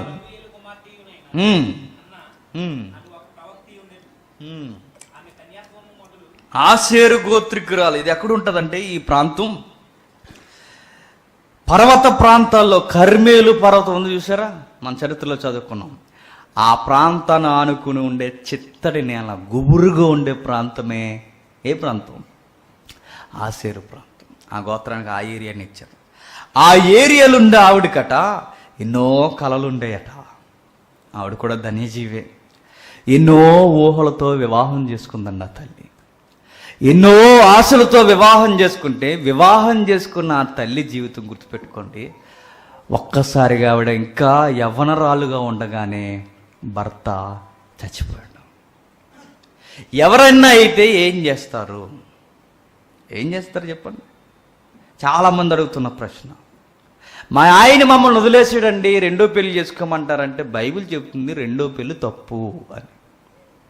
చాలామంది గుర్తుపెట్టుకోండి, మా యజమాని చనిపోయాడు ఏం చేయమంటావు బ్రదర్ అంటే, నేను ఇచ్చే సజెషన్ ఏంటంటే, వీలైతే నువ్వు ఉండగలనంటే ఉండిపో దేవుని కొరకు, అంతకన్నా గొప్ప జీవితం లేదు. ఒకవేళ నీ భర్త నిన్ను వదిలేశాడా, ఉండిపో ఒంటరిగా. వేరొక వివాహం కోరడం బైబిల్ ప్రకారం వ్యభిచారం, అది కుదరదు. అది మరొక జంట కుదరదని దేవుడు చెబుతున్నాడు. వివాహమై విడిపోయిన వారికి ఒకవేళ భర్త చనిపోతే చేసుకునే సౌలభ్యం ఉంది ఎవరికి? చేసుకునే సౌలభ్యం, అవకాశం ఉంది ఎవరికి? ఈ విధవరాళ్ళకి. ఆవిడ పేరు అన్న అనగానే దయ్య. నిజానికి ఈవిడ జీవితంలో దయ్యందా అంటే మనం మాట్లాడుకుంటే మన దృష్టికోణంలో ఏం దయ్యా? చిన్న వయసులోనే భర్తను పోగొట్టుకుంది. చిన్న వయసులోనే భర్తను పోగొట్టుకుంటే ఈవిడికి షెల్టర్ ఏమైందో తెలుసా? దేవాలయం అయింది. దేవాలయం ఎందుకు అయిందయ్యా అంటే నేను అనుకుంటున్నాను, బహుశా ఇంటి దగ్గర పరిసర ప్రాంతాల్లో ఆమెకు శాంతి దొరకలేదు. ఏం మాట్లాడుకుంటున్నారో. చిన్న వయసులోనే భర్తను పోగొట్టుకుంది. ఏం స్త్రీ అండి స్త్రీ? కుటుంబం వారు కానీ ఇరుగుపొరు బంధువులు ఉండరా చెప్పండి? ఒకరు కాకపోయినా ఒకరైనా ఉండరా? ఉంటారు. వాళ్ళందరూ నాకొద్దని దేవాలయానికి వచ్చి బతుకుతుందంటే ఈ తల్లి గుండెల్లో ఏదో బాధ ఉంది. ఆ బాధ వెనక బలమైన విశ్వాసం ఉంది. ఆ విశ్వాసం ఏంటంటే, బాధ ఏంటంటే జీవితంలో ఓడిపోయింది. ఆనందకరమైన విశ్వాసం ఏంటంటే, నేను నివసిస్తున్న ఈ మందిరానికి ఒకరోజు మెస్సయ్య వస్తాడు. చూడండి, నా కొడుకులు లేరు, నాకు పిల్లలు లేరు, చిన్న వయసులోనే నా భర్త చచ్చిపోయాడు. కానీ ఒక బిడ్డగా నేను మెస్సైని ఎత్తుకోబోతున్నానన్న కార్యము ఆ తల్లి జీవితంలో జరగబోతుందని కానీ ఇంకంతకన్నా ధన్యం ఏంటి చెప్పండి. కొడుకుని కనిన దానికన్నా గొప్ప ఆనందం ఏంటంటే మెస్సయ్యని ఎత్తుకోబోతుంది ఆ తల్లి. ఎంత విచిత్రమైన కార్యమో చూడండి. చదువుదాం ఒకసారి 36వ వచనం. ఆషేరు గోత్రికురాలు పనుయేలు కుమార్తె అయిన పెనుయేలు కుమార్తె అయిన అన్నా అని ఒక ప్రవర్తియుండెను. పెనుయేలు అంటే అర్థం ఏంటో చెప్పనా? దేవుని సముఖము అని, దేవుని సన్నిధి అని. దేవుని సన్నిధి అనే పేరు ఎవరిదే? తండ్రిది. ఆ పేరు యొక్క అర్థం ఎవరి జీవితంలో కనబడుతుంది? అన్న జీవితంలో చూడండి. దయ కలిగిన పేరు పెట్టుకున్న ఆ తల్లి దేవుని సముఖానికి, దేవుని సన్నిధికి వచ్చి బతుకుతుందంటే, దేవుని సన్నిధి అని పేరు పెట్టుకున్న తన తండ్రి గుర్తుపెట్టుకుని బహుశా చనిపోయి ఉండాలి. ఎందుకంటే ఈవిడికి ఎంత వయసు వచ్చిందంటే వాళ్ళ నాన్న బతుకుంటాడా? బ్రతుకు. తండ్రి లేడు, తండ్రి సన్నిధిగా ఉంటాడు అనుకున్న తండ్రి చనిపోయాడు. తండ్రి కన్నా గొప్ప తండ్రి సన్నిధి ఒకటి ఉంది, అది మందిరం. నా గొప్ప ప్రాజెక్ట్ ఏంటో చెప్పినా చాలామంది అర్థం చేసుకోవాలి ఈ మాటలు. వీలైతే అలా ఉండిపోవడానికి ప్రయత్నం చేయండి. ఇది పౌలు గారి మాట. నాలా ఉండాలనే నేను చెప్తున్నా అంటాడు ఆయన. వీలైతే ఉండిపోవడానికి ప్రయత్నం చేయండి. మరలా కోరి మరలా సంసారపు బరువును పెట్టుకునే ప్రయత్నం చేయకండి అన్నాడు ఆయన. విడిగా నుంటివా వివాహం కోరకండి అన్నాడు. లేదు, ఒంటరిగా ఉండి నీ యొక్క ఆలోచనలు అదుపు చేయలేకపోతున్నావా, వివాహం చేసుకో అన్నాడు. అయితే మనకు కావలసిన పాయింట్ ఏంటంటే, తల్లిని మీరు బాగా అర్థం చేసుకోండి. ఈ తల్లి జీవితంలో ఒంటరితనం ఎన్నో రోజులు గడిపిందండి. ఒక పదం వాడాడు చూడండి. 84 పై వచ్చిన ఆమె కన్యత్వం మొదలుకొని 7 ఏండ్లు ఎన్ని సంవత్సరాలు కాపురం చేసిందట? కరెక్ట్గా 7 సంవత్సరాలు కాపురం చేసిందట. 7వ సంవత్సరం ముందు ఏమేడు భర్త చచ్చిపోయాడు. 7 ఏళ్ళు కాపురం చేసింది, 7వ సంవత్సరం ముందు భర్త చచ్చిపోయాడు. ఆ రోజు నుంచి బాగా వయసులో ఉన్నప్పుడు భర్త చచ్చిపోయాడు. ఆ రోజు నుంచి గుర్తుపెట్టుకోండి, ఈ రోజు వరకు, ఏ రోజు వరకు వయసు 84 సంవత్సరాలు వచ్చేంత వరకు పరాయి పురుషుడితో బంధమే పెట్టుకోలేదట. చూసారా? భర్త ఉండగానే తప్పులు చేయడానికి అడుగులు వేస్తున్న ఈ స్త్రీలకు గోవ మీద కొట్టే జీవితం ఎవరిదో చెప్పనా? ఈ అన్న జీవితం. భర్త ఉండగానే తప్పుడు జీవితాలు రహస్యంగా బతుకుతున్న స్త్రీలు చాలామంది ఉన్నారు. దరిద్రపు జీవితాలు. ఇలాంటి దరిద్రపు జీవితాలు ఉన్నా ఒకటే, ఊడిపోయినా ఒకటే. ఈ తల్లిని చూడండి, తప్పు చేయడానికి అవకాశం ఉన్నా తప్పు చేయట్లా. నేను అందరిని అంట్లా, కొందరిని అంటున్నాను. విదేశాలు పేరు చెప్పుకుని విదేశాలకు పోయి డబ్బులు సంపాదిస్తామని చెప్పి భర్తని స్వదేశంలో వదిలి విదేశాలకు పోయి అక్రమ సంబంధాలు పెట్టుకొని జీవితాలు దుర్భరం చేసుకుని బతికిస్తున్న స్త్రీలు లేరు చెప్పండి? ఉన్నారు. పైగేల క్రైస్తవులు. సిగ్గేయాలి, ముఖం అనేది ఉంటే సిగ్గుపడాలి. ఈ తల్లి జీవితాన్ని చూడండి. ఆ ఏ ముఖం పెట్టుకుని ఈవిడ ముందు మనం నిలబడగలవారో చెప్పండి. ఆవిడ జీవితాన్ని చూడండి. భర్త వెళ్ళిపోయాడట. ఇప్పుడు తోడుగా ఎవరినైనా చేసుకుంటే దేవుడు తప్పని అంటాడా? ఎందుకంటే భార్య బ్రతుకుండగా చేసుకోవద్దన్నాడు తప్ప, భర్త బ్రతుకుండగా చేసుకోవద్దన్నాడు తప్ప, చనిపోతే విముక్తి పొందినట్టే అన్నట్టు. చేసుకునే అవకాశం ఉంది ఎవరికి? ఈ తల్లికి. చేసుకునే అవకాశం ఉన్నా ఆమె నిర్ణయం చూడండి. చేసుకున్న భర్త జ్ఞాపకాలతో మరింతగా తనకున్న తీపి అనుభవాలు ఏంటంటే, నేను వెళుతున్న యెహోవా మందిరంలోనే నేను అక్కడ ఉండిపోవాలనుకుంది. వచ్చేసిందట. చాలామంది స్త్రీలకి ఈవిడ ఒక గొప్ప సాక్ష్యం అవుద్ది. 84 సంవత్సరాల వయసు వచ్చేంత వరకు అక్కడ ఉండిపోయిందట. ఎక్కడ? యెరూషలేము మందిరంలో. మందిరంలో ఉండి ఏం చేస్తుందయ్యా అంటే, ఏం చేస్తుందేంటి? ఏదో 4 ముద్దలు ఎడతారు అక్కడ ఉండి మెల్లగా బతికేద్దాం అనుకుంటుందా? అలాంటి ముసలమ్మ ముచ్చట్లేవు ఆవిడకి. ఎలాగో నన్ను ఎవరు చూడరు కనుక కనీసం ఈ దేవాలయం ఉంటే ఏ ప్రసాదమైనా దొరుకుతుంది అక్కడ బతికెట్లేదు. ఏంటది? చక్కెర పొంగలు ఎలాంటివి అలా అలా ఆలోచనతో రాలా. నాకు భర్త లేకపోతే పోయాడు, నేను ఘనత పొందాల్సిన నేను ఘనహీనురాలుగా ఈ సమాజంలో మారిపోయాను. కానీ నాకు తెలుసు, ఇక నా జీవితం అంతా, ఈ యవన జీవితం మొదలుకొని, కన్య అన్న పదాన్ని ఉపయోగించాడు ఇక్కడ, ఈ కన్యత్వాన్ని మొదలుకొని, లేదా ఈ చిన్న వయసులోనే నా భర్త చనిపోయాడు, ఇక్కడ నుండి చచ్చిపోయేంత వరకు నా జీవితం ప్రభువుకే అంకితం. వాట్ వండర్ఫుల్ అండి ఆవిడ జీవితం. ఇక నుండి నా జీవితంలో ఏ పురుషునికి అవకాశం లేదు. తప్పులు భర్తలుండగానే తప్పులు చేస్తున్న స్త్రీలకి ఈ తల్లి జీవితం గుణపాఠం కావాలి. భర్త పోయినా వేరొక పురుషునితో మాట్లాడలేదంటే ఈ స్త్రీ ఎంత విలువలు నేర్పిస్తుందో చూడండి. ఏం చేస్తుంది అక్కడ ఉండి? ఏదో కాలయాపనకి అక్కడ వచ్చే నైవేద్యాలు ఏవో కొన్ని పెడితే తిని బతికేద్దాం అనుకుంటుందా?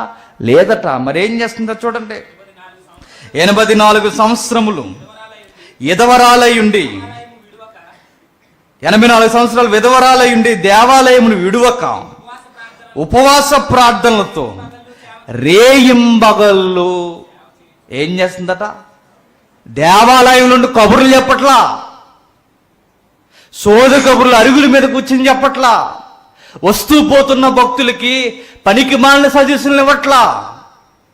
ఆవిడకున్న ప్రాజెక్ట్ ఒకే ఒక్కటి, ఉన్న నేను దేవాలయంలో సేవ పరిచర్య చేస్తుందట. చూడండి, అక్కడున్న దైవజనులు యాజకులు ఎవరైతే ఉన్నారో ఈవిడంటే ఎంత గౌరవం ఇచ్చుంటారో ఒకసారి ఊహించుకోండి. తల్లి అన్నం ఉందా? భోజనం చేసిందా? ఏం భోజనం అండి? సేవ చేయింది, నిద్రపోతుంది. రేయిం పగల్లో ఈ దేవాలయంలో సేవ చేస్తూనే ఉంటుంది. చూసారా ఆవిడ సాక్ష్యం ఎలా ఉందో. మనం వస్తారు తల్లులు అరుగులు అరిగిపోయేలాగా, మీరు కదండి మనకు అరుగులు లేవు, గోడలు అరిగిపోయేలాగా. ఇదిగో మా అమ్మమ్మ ఎక్కడ కూర్చునేదట, ఇది ఎలా అయిపోయింది ఉన్న స్థలం. ఇవి మన సాక్ష్యాలు. దేవాలయానికి వచ్చి ఏదో అటెండెన్స్ చేసుకుని వెళ్ళిపోయేలా లేదట, ఏదో ఇక్కడ 4 మెతుకులు పెడతారని బతికేసేలా లేదట. మరి ఏం చేస్తుంది అంటే సేవ చేస్తుందట. ఆ మందిరానికి నన్ను అడిగితే ఒక కాపలాదారిలో ఉండిపోయిందండి. చూసారా ఆవిడ జీవితం ఎప్పుడు నుండి ఉండిపోయిందయ్యా అంటే కన్యత్వం మొదలుకొని ఉండిపోయిందట. దేవుని పేరు చెప్పి పరాయి ఊర్లకి చర్చిలకి వెళ్ళి ఆరాధన అయిన వెంటనే మార్గం మధ్యలో తప్పులు చేసే స్త్రీలారా, మీ తాట తీస్తాడు దేవుడు, గుర్తుపెట్టుకోండి.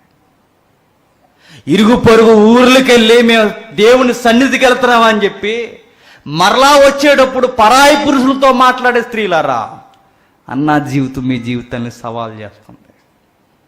ఆవిడ జీవితం చూడండి. దేవుని సన్నిధిలో ఉండిపోవాలను, దేవుని సన్నిధికి మించిన ఇంకా ఆనందం ఏది వద్దనుకుందండి. ఫోన్లు చేసి అడుగుతుంటారు చాలామంది, బ్రదరు 2 పెళ్లి చేసుకోమంటావా అని. నేను చెబుతున్నా బహిరంగంగా మానేయండి, చేసుకోకండి. ఇంక గట్టిగా బతికితే 30 సంవత్సరాలు దాటేసి ఇంక ఎన్ని సంవత్సరాలు బతుకుతావు? 30 బతుకుతావు. ఈ మాత్రం దానికి మరలా గిలిదేనికి బతికండి దేవుని కొరకు. ఎలాగ చచ్చిపోతాం కదా. 7 చేసుకున్న దానికి దిక్కు దివాణం లేదు. అక్కడ ఎవడో భర్తలేడట, ఉండరు అక్కడ. ఇది కేవలం ఈ భూమి మీద మాత్రమే, ఈ భూమి మీద మాత్రమే ఈ బంధాలు తప్ప ఒక్కసారి విడిచిపోతే ఏ బంధాలు ఉండవు. ఆవిరైపోయి కళ్ళ ముందు కరిగిపోయే వీటి కొరకు మధ్యలో ఏదన్నా ఒడిదుడుకు జరిగితే మరలా దాని వైపుకి వెళ్ళడానికి ఎందుకయ్యా? మానేసి చక్కగా ఉండడం మంచిది. పౌలు గారు చేసుకోలేడు, వాళ్ళకి లేదు సౌలభ్యం. గుర్తుపెట్టుకోండి, ఈ తల్లి జీవితాన్ని చూడండి. ఆ తల్లి చేసుకోవడానికి ఇష్టపడలేదు. 4 పదాలు ఉన్నాయి ఇక్కడ. ఆ 4 పదాలు మీరు జాగ్రత్తగా అబ్జర్వ్ చేయండి. 84 సంవత్సరములు విధవరాలయుండి ఏం చేస్తుందట? దేవాలయములో విడువక. దేవాలయంలో ఏం చేస్తుంది? అదో పాయింట్ విడదీద్దాం. దేవాలయంలో ఉండిపోయింది. మనకి ఎక్కువగా ఎక్కడ ఉండాలనిపిస్తుంది? ఓపెన్గా చెప్పండి, 2 అయింది. ఎక్కడ 2 అయిందని ఎందుకన్నాను? ఇంటికి వెళ్ళిపోవాలనిపిస్తుంది మనకి. దేవుని సన్నిధిలో ఎక్కువగా ఉండాలనిపించదు మనకి. మనం సోమవారం నుంచి శనివారం వరకు, ఆదివారం 11:30 వరకు మనకి ఎక్కడుండిపోవడం ఇష్టం అంటే చెప్పండి, ఇంట్లో మగ్గిపోవడమే ఇష్టం మనకి. ఏమన్నా పొరపాటున ఏమైనా చిన్న చిన్న పనులు తేలంటే ఆ రోజు ఆదివారం చచ్చుకుంటే ఎక్కడేస్తాం మనం అంటే మరి చాలా పెద్ద ప్రాజెక్టులు ఉన్నాయి బ్రదర్. ఈ తల్లి చూడండి, ఈ తల్లి ఎంత బాగా చెబుతుందో చూడండి. ఎంత బాగా అంటే దేవాలయమే తన ఇల్లు కన్నా సౌఖ్యంగా అనిపిస్తుందట. అన్న ఏడుస్తూ వచ్చింది. దేవాలయం ఎలాంటిదంటే ఏడ్చే హృదయానికి ఓదార్పునిచ్చే మందిరం. అన్న సాక్ష్యం. హిజ్కియా ఏడుస్తున్నాడట, నువ్వు చచ్చిపోతావంటే. దుఃఖంతో వచ్చి ఎక్కడ ఏడ్చాడు? దుఃఖ నివారణకి కేర్ ఆఫ్ అడ్రస్ ఏంటో తెలుసా? మందిరం. అన్నా జీవితం దుఃఖం తొలగిపోవడానికి వాగ్దానాన్ని పొందుకున్న స్థలం ఏంటో తెలుసా? మందిరం. ఈ అన్నా జీవితం కూడా గుర్తుపెట్టుకుని, ఈ అన్న పూర్వపు అన్న, ఈ అన్న జీవితం కూడా తన జీవితానికి ఓదార్పు స్థలం ఏదన్నా ఉంది అంటే వృద్ధాశ్రమం కాదట. మరి టైం దొరికితే మనం ఎక్కడికి పోవడం చూస్తారు? మన బ్యాచ్ 4 ముస్లింలు కూర్చున్నారు అనుకోండి, వెళ్ళలేం ఆ స్టోరీలు. ముత్తాతల దగ్గర నుంచి వచ్చేస్తుంది ఏంటి, అలా చేసేవాడు, ఇలా చేసేవాడు. నేను అనుకుంటాను మీ డైరెక్షన్కి ఈ సినిమా డైరెక్టర్లు కూడా సరిపోరని ఆయనమ్మ అనిపిస్తుంది. అన్ని కథలు ఉంటాయండి వాళ్ళ దగ్గర, అన్ని స్టోరీస్ ఉంటాయి. పొరపాటును మనం కనబడ్డా అంటే మీ తాత కూడా నీ ఇలాగే ఉండేవాడు ఆపిక అనగా. ఇవి ముసలమ్మ ముచ్చట్లు. కానీ ఇలాంటి ముచ్చట్లేదట. ఆ తల్లి చేసి దేవుడి దేవాలయాలు ఉండిపోయి, నేను అనుకుంటాను ఈ దేవాలయాలు ఉండిపోవాలని కొందరు సోల్జర్స్ ఎక్కువ కుతూహలంతో ఉండేవారండి. వారు షిఫ్ట్ డ్యూటీలు చేసేవారు. ఎవరు? కొరాహ కుమారులు. దేవా ఎప్పుడు డ్యూటీకి వస్తున్నాం, వెళ్ళిపోతున్నాం. ఏదో అక్కడ అలా ప్రాకారాల మధ్య దేవాలయానికి ఎంట్రీ గేట్ దగ్గర మేము కొంచెం షిఫ్ట్ డ్యూటీ చేసి వెళ్ళిపోతున్నాం. మా ఆశ ఏంటంటే ఎప్పుడు అక్కడే ఉండిపోవాలని ఉందయ్యా అని ఒక పోలిక ఇచ్చారు. ఏమిటా పోలిక తెలుసా? నీ మందిరంలో నిత్యం ఉండిపోయే అవకాశం ఎవరికి ఉందంటే యాజకులకు కూడా లేదు, వాళ్ళకు కూడా షిఫ్ట్ డ్యూటీయే. నీ మందిరంలో జీవితాలే ఉండిపోయే ఎవరి అంటే చిన్న చిన్న పక్షులకి. మేము కూడా అలా ఉండిపోవాలనుకుంటున్నాం అయ్యా అన్నారు. చూడండి ఎంత బాగుంటుంది ఆ కీర్తన. 84వ కీర్తన చూడండి ఒకసారి. 84వ కీర్తన మొదటి వచ్చి నుండి ఆ చిన్న అక్షరాలు చదువు. ప్రధాన గాయకునికి గిత్తీతను రాగం మీద పాడదగిన కొరాహు కుమారుల కీర్తన. కొరాహు కుమారు కోసం మీకు చెప్పాను, వాళ్ళంతా సైనిక బలగాలకు సంబంధించిన వారు. కొరాహు కుమారుల కీర్తన. సైన్యములకు అధిపతి యెహోవా, నీ నివాసములు ఎంత రమ్యములు యెహోవా. మందిర ఆవరణము చూడవలనని నా ప్రాణము ఎంతో ఆశపడుచున్నది. అది సొమ్మచెల్లుచున్నది. జీవము గల దేవుణ్ణి దర్శించుటకు నా హృదయము నా శరీరము ఆనందముతో కేకలు వేయుచున్నది.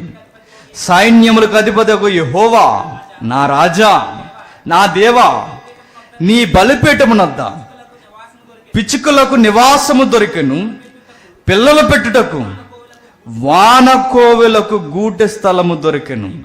నీ మందిరమునందు నివసించు వారు ధన్యులు, వారు నిత్యము నిన్ను స్తుతించెదరు. ఈ మాట ధన్యత ఎవరికి దక్కింది చెప్పండి? అన్నాకు దక్కింది. అన్నా జీవితంలో ఎవరి కోరిక నెరవేరుతుందయ్యా అంటే కొరాహ కుమారులకు ఒక ఆశ ఉండిపోయిందట. ఇదిగో పిచ్చుకలు ఉన్నట్టుగా మేము ఉండిపోవాలనుకుంటున్నామయ్యా నీ మందిరంలో. చిన్న పక్షులు నివసిస్తున్నాయి, వానకోవుళ్ళు నీ దగ్గరే గూడు పెట్టుకుని నీ సన్నిధులు ఎప్పుడు బతుకుతున్నాయి. మా ఆశ ఏంటంటే ఎప్పుడు నీ మందిరంలోనే ఉండిపోవాలి అని. నీ మందిరంలో నిత్యము బ్రతికేవారు ధన్యులు అన్నాడు. నీ మందిరములో నిత్యము నివసించువారు ధన్యులు, వారు నిత్యము నిన్ను స్తుతించెదరు. వాళ్ళకు లేని ధన్యత ఎవరికి వచ్చింది? అన్నాకు వచ్చింది. చూడండి, సైనికులకే దొరకని ఆ స్థానం అన్నా జీవితానికి దక్కింది.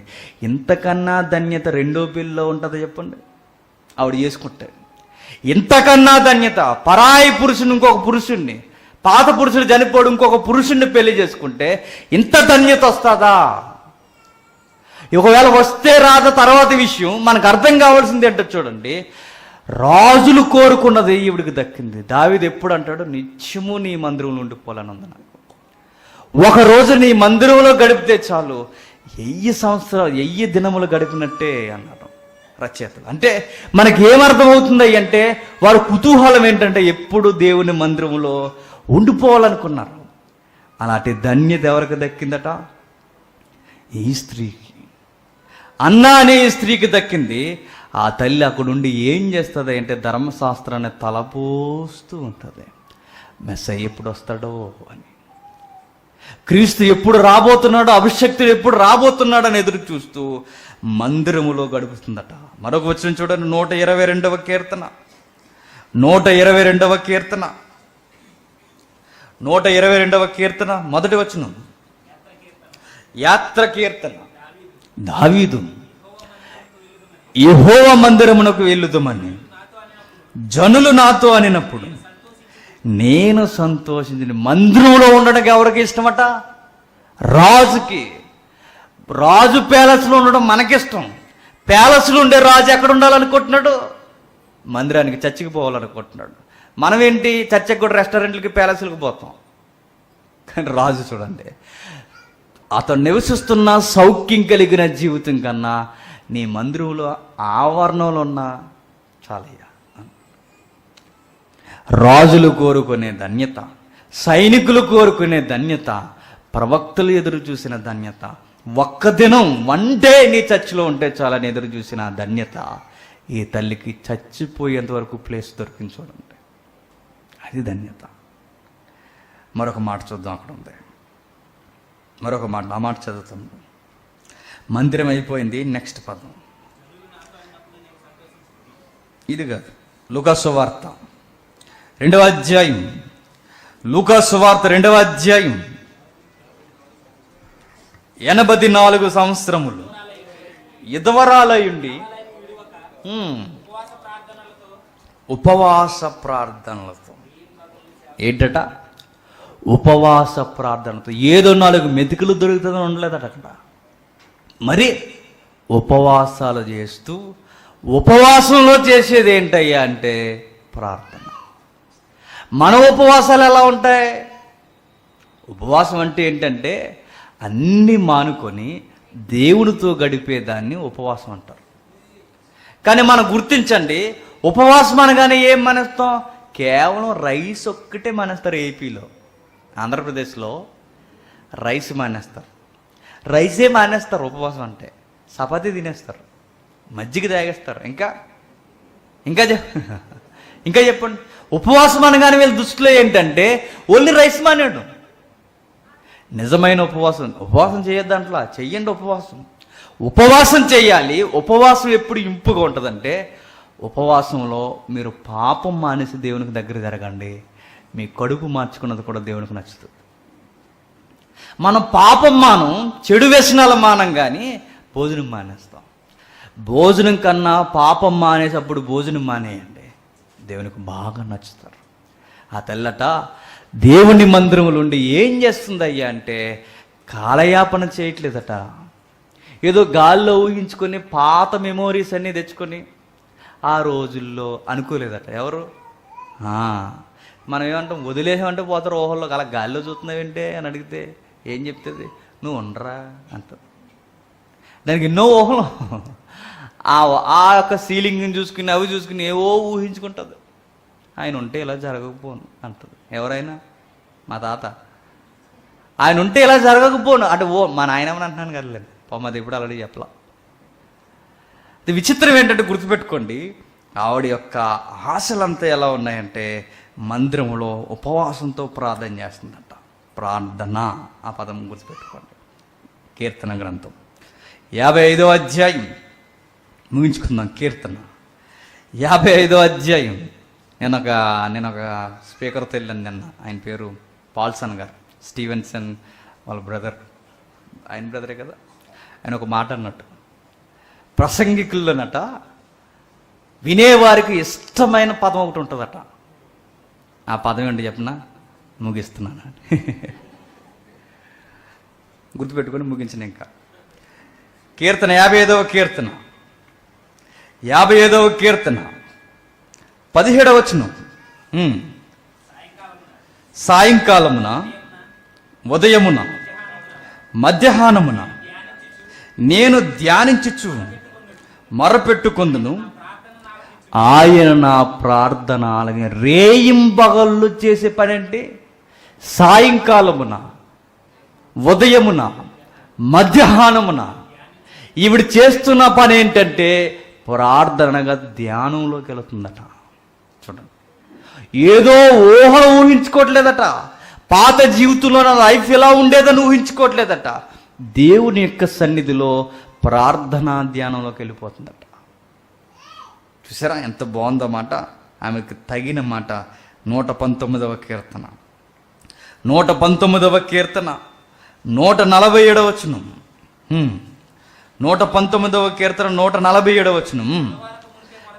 తెల్లవారకు మునిపే మొరపెట్టి తిని నీ మాటల మీద నేను ఆశ పెట్టుకుని ఉంటేనే. ఇప్పుడట తెల్లవారకు మునిపే దేవాలయంలో ఉండేవారు, ప్రార్థనా జీవితం కలిగిన వారు ఏం చేస్తారంటే ప్రార్థన చేస్తారు.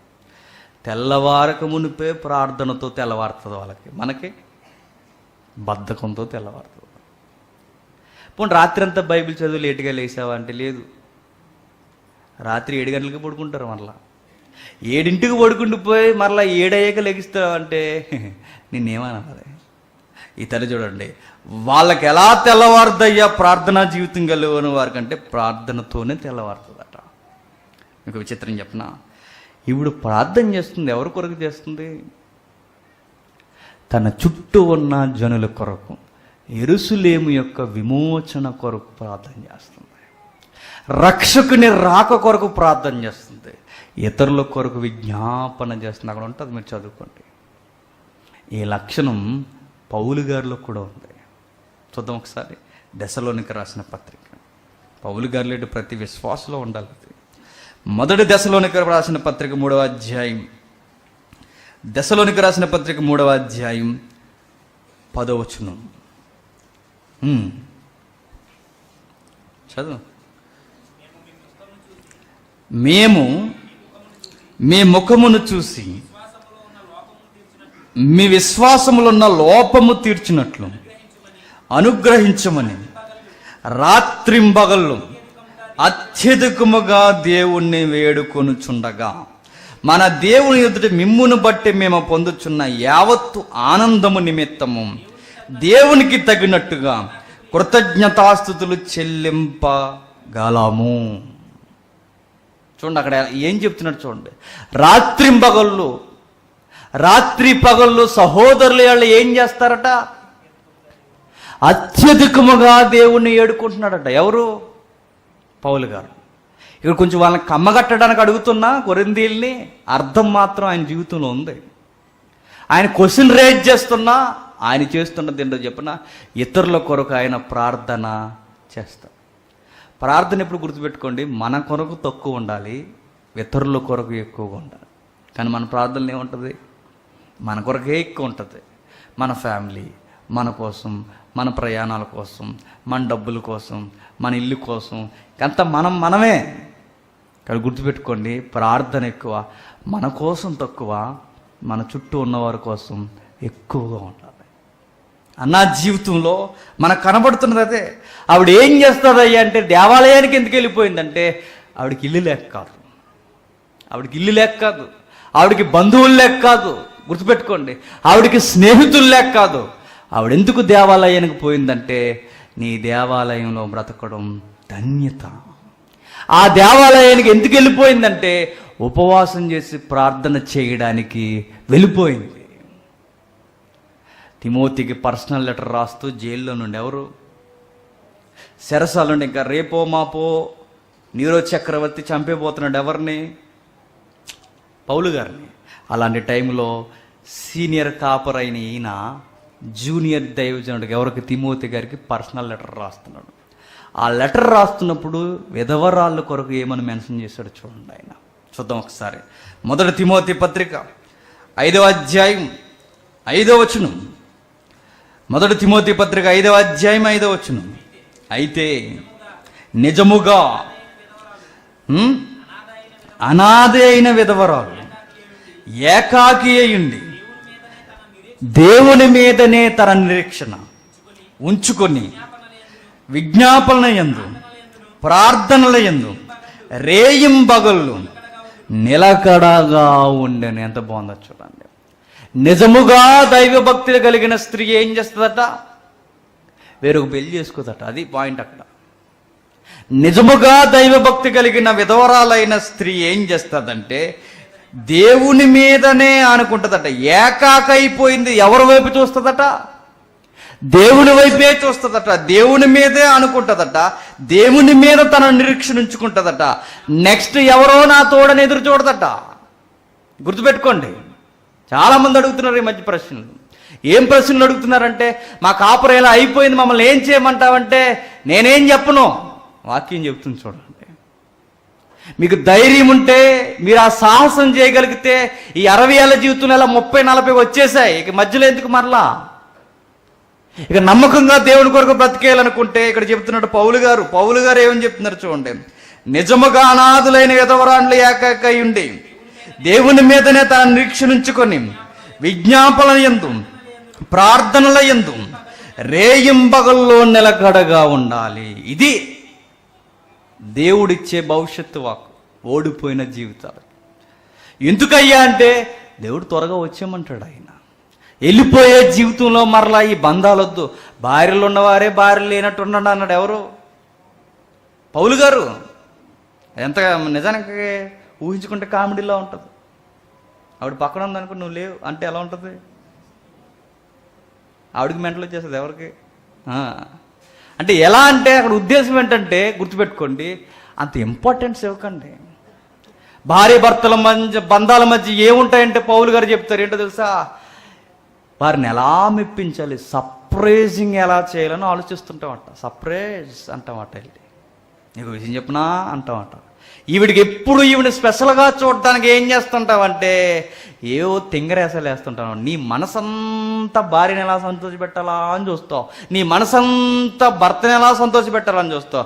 అది నీకు ఈ బంధమే లేదంటే దేవుడిని ఎలా సంతోషపెట్టాలా అని చూస్తావు. అలాంటి ఆనందంలోకి వెళ్ళిపోయిందట. ఎవరు? అన్నా. నిజముగా ఏకాక అయిపోయింది. గుర్తుపెట్టుకోండి, నిజముగా ఏకాక అయిపోయింది. నీకు ఎవ్వరు లేరా? డోంట్ వరీ, బాధపడవలసిన అవసరం లేదు. ఎందుకంటే నీ నిరీక్షణకు ఆధారమైన దేవుడు ఉన్నాడు. ఆయన మీద నువ్వు అనుకునే రేయింబగల్లో నువ్వేం చేయాలి? ప్రార్థన చేయాలి.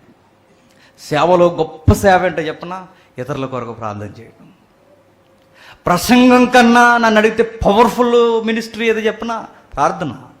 అలాంటి మినిస్ట్రీ ఉందంటే ఎవరికి? భర్తలను కోల్పోయిన స్త్రీలకి. అలాంటి గొప్ప సేవ ఉందట. అలాంటి సేవ మీరు చేయండి అంటున్నాడు. రేయింబగల్లో ప్రార్థన చేయండి.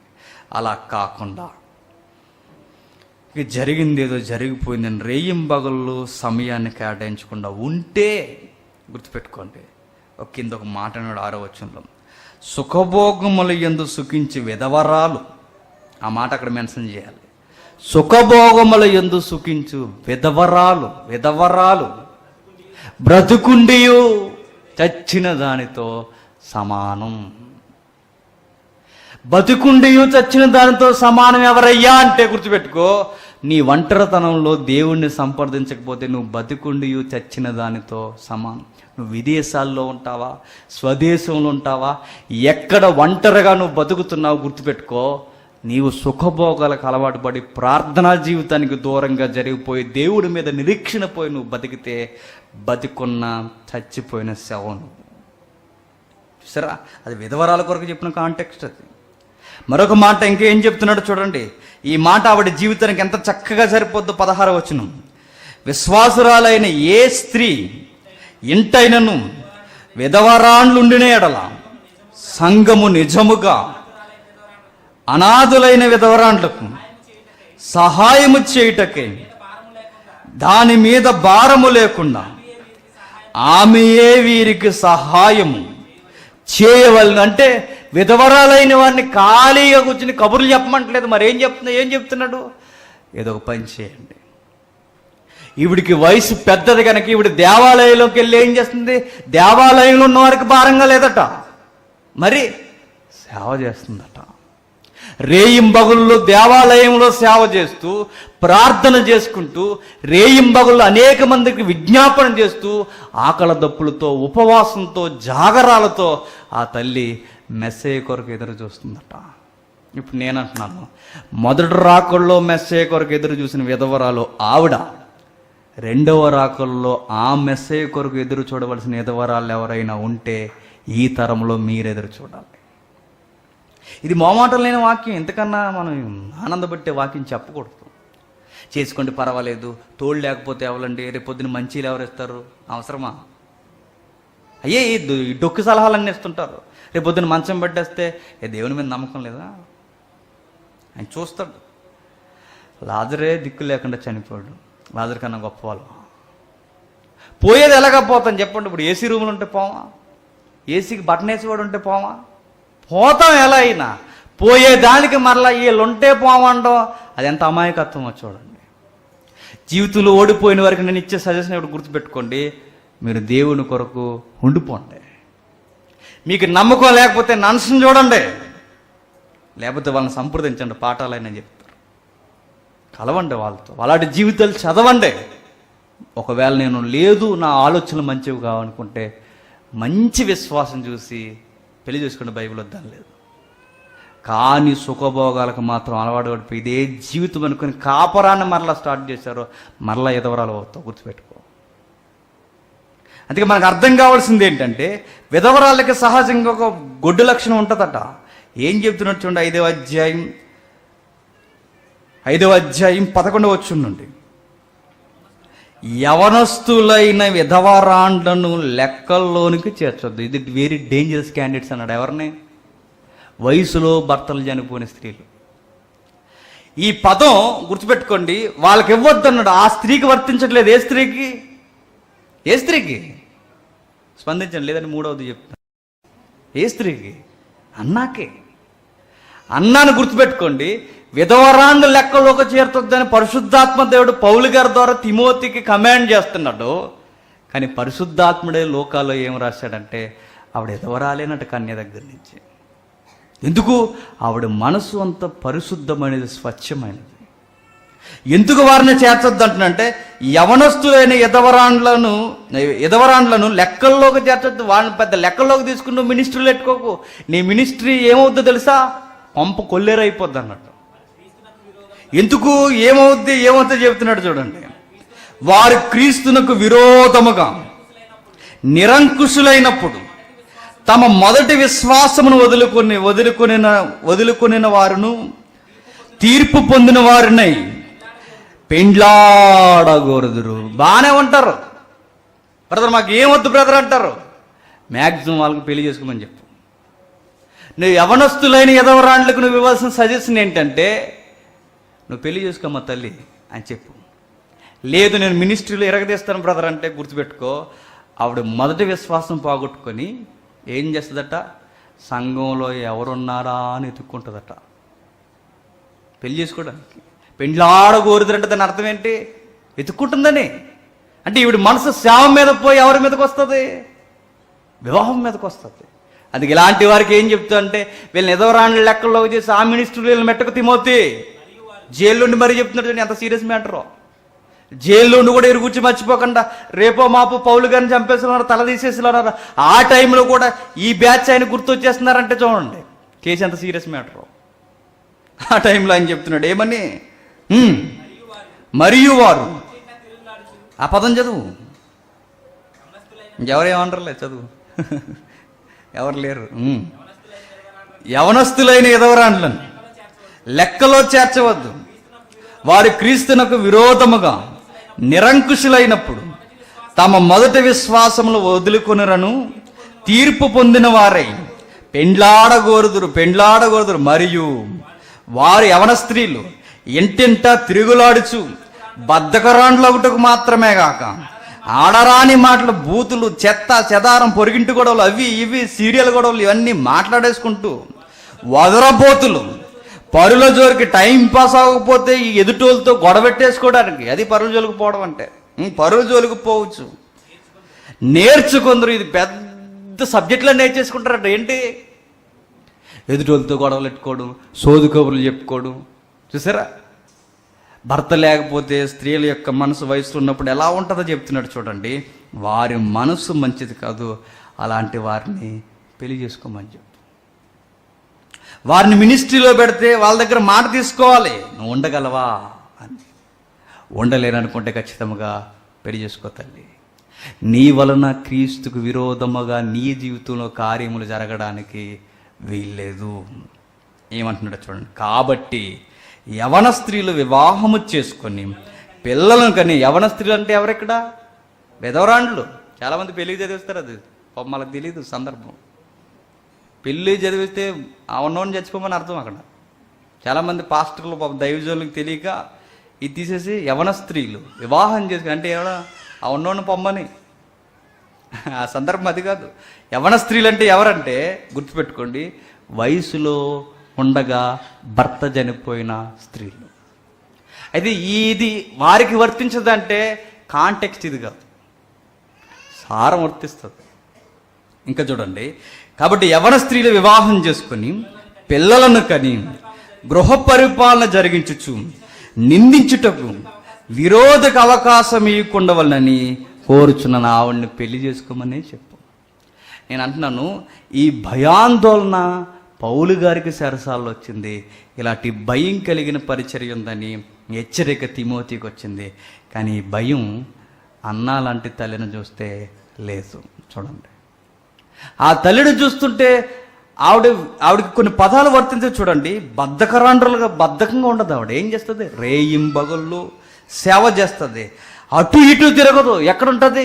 దేవాలయంలోనే ఉంటుంది. ఇంకా వదరబోతు లక్షణం ఆవిడకి లేదు. దీనత్వం అనే వస్త్రం కప్పుకుంది. ఇంకా పరుల జోలికి పోదు, పరుల కొరకు ప్రార్థన చేస్తుంది. ఏ పని చేయకుండా సుఖభోగాలు ఎందుకు సుఖించదు, దేవాలయంలో పరిచర్య చేస్తుంది. ఇంత గొప్ప ధన్యజీవం ఎవరికి ఉందయ్యా? ధన్య జీవితం అంటే ఒకవేళ జీవితంలో ఓడిపోయిన లోకంలో ఓడిపోయో దేవునిలో గెలవడానికి నీకు లైన్ క్లియర్ అయిందన్న సంగతి ఆ తల్లులు మర్చిపోకూడదు.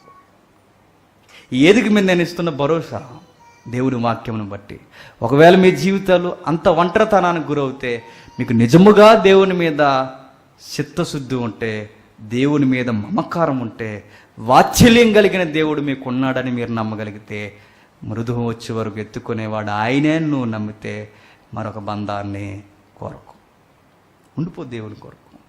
లేదు నేను ఉండలేను, నాకు వయసు ఎక్కువగా ఉంది, మంచి వయసులో ఉన్నాను, నేను ఉండలేను అనుకుంటే వివాహం చేసుకున్న పిల్లలను కానీ చక్కగా గృహ పరిపాలన జరిగించండి. నిందించడానికి మరలా పాత రోత జీవితంలో విరోధికి అవకాశాన్ని ఇవ్వకండి.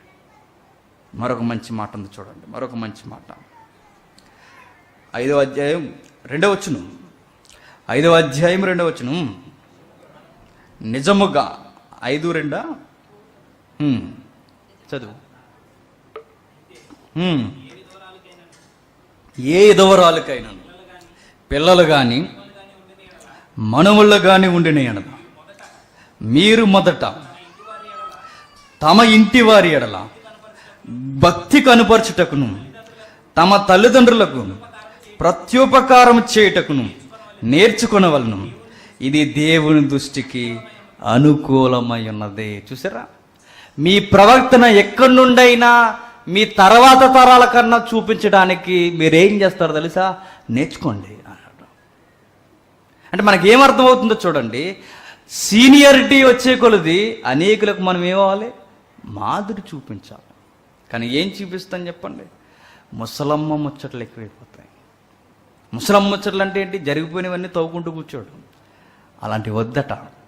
మీ జీవితంలో మీరు విశ్వాసులైతే, చిన్న వయసులోనే అన్న జీవితంలో భర్తను పోగొట్టుకుంది, పోగొట్టుకోలేదు, చనిపోయాడు ఆయన. తన జీవితం ఒంటరి అయిపోయింది. వేరొకరికి ఎవ్వరికి తన జీవితంలో అవకాశం ఇవ్వలేదు. పెళ్ళి అయినా కన్యగా ఉండగానే గర్భం దాల్చింది ఎవరు? మరియా.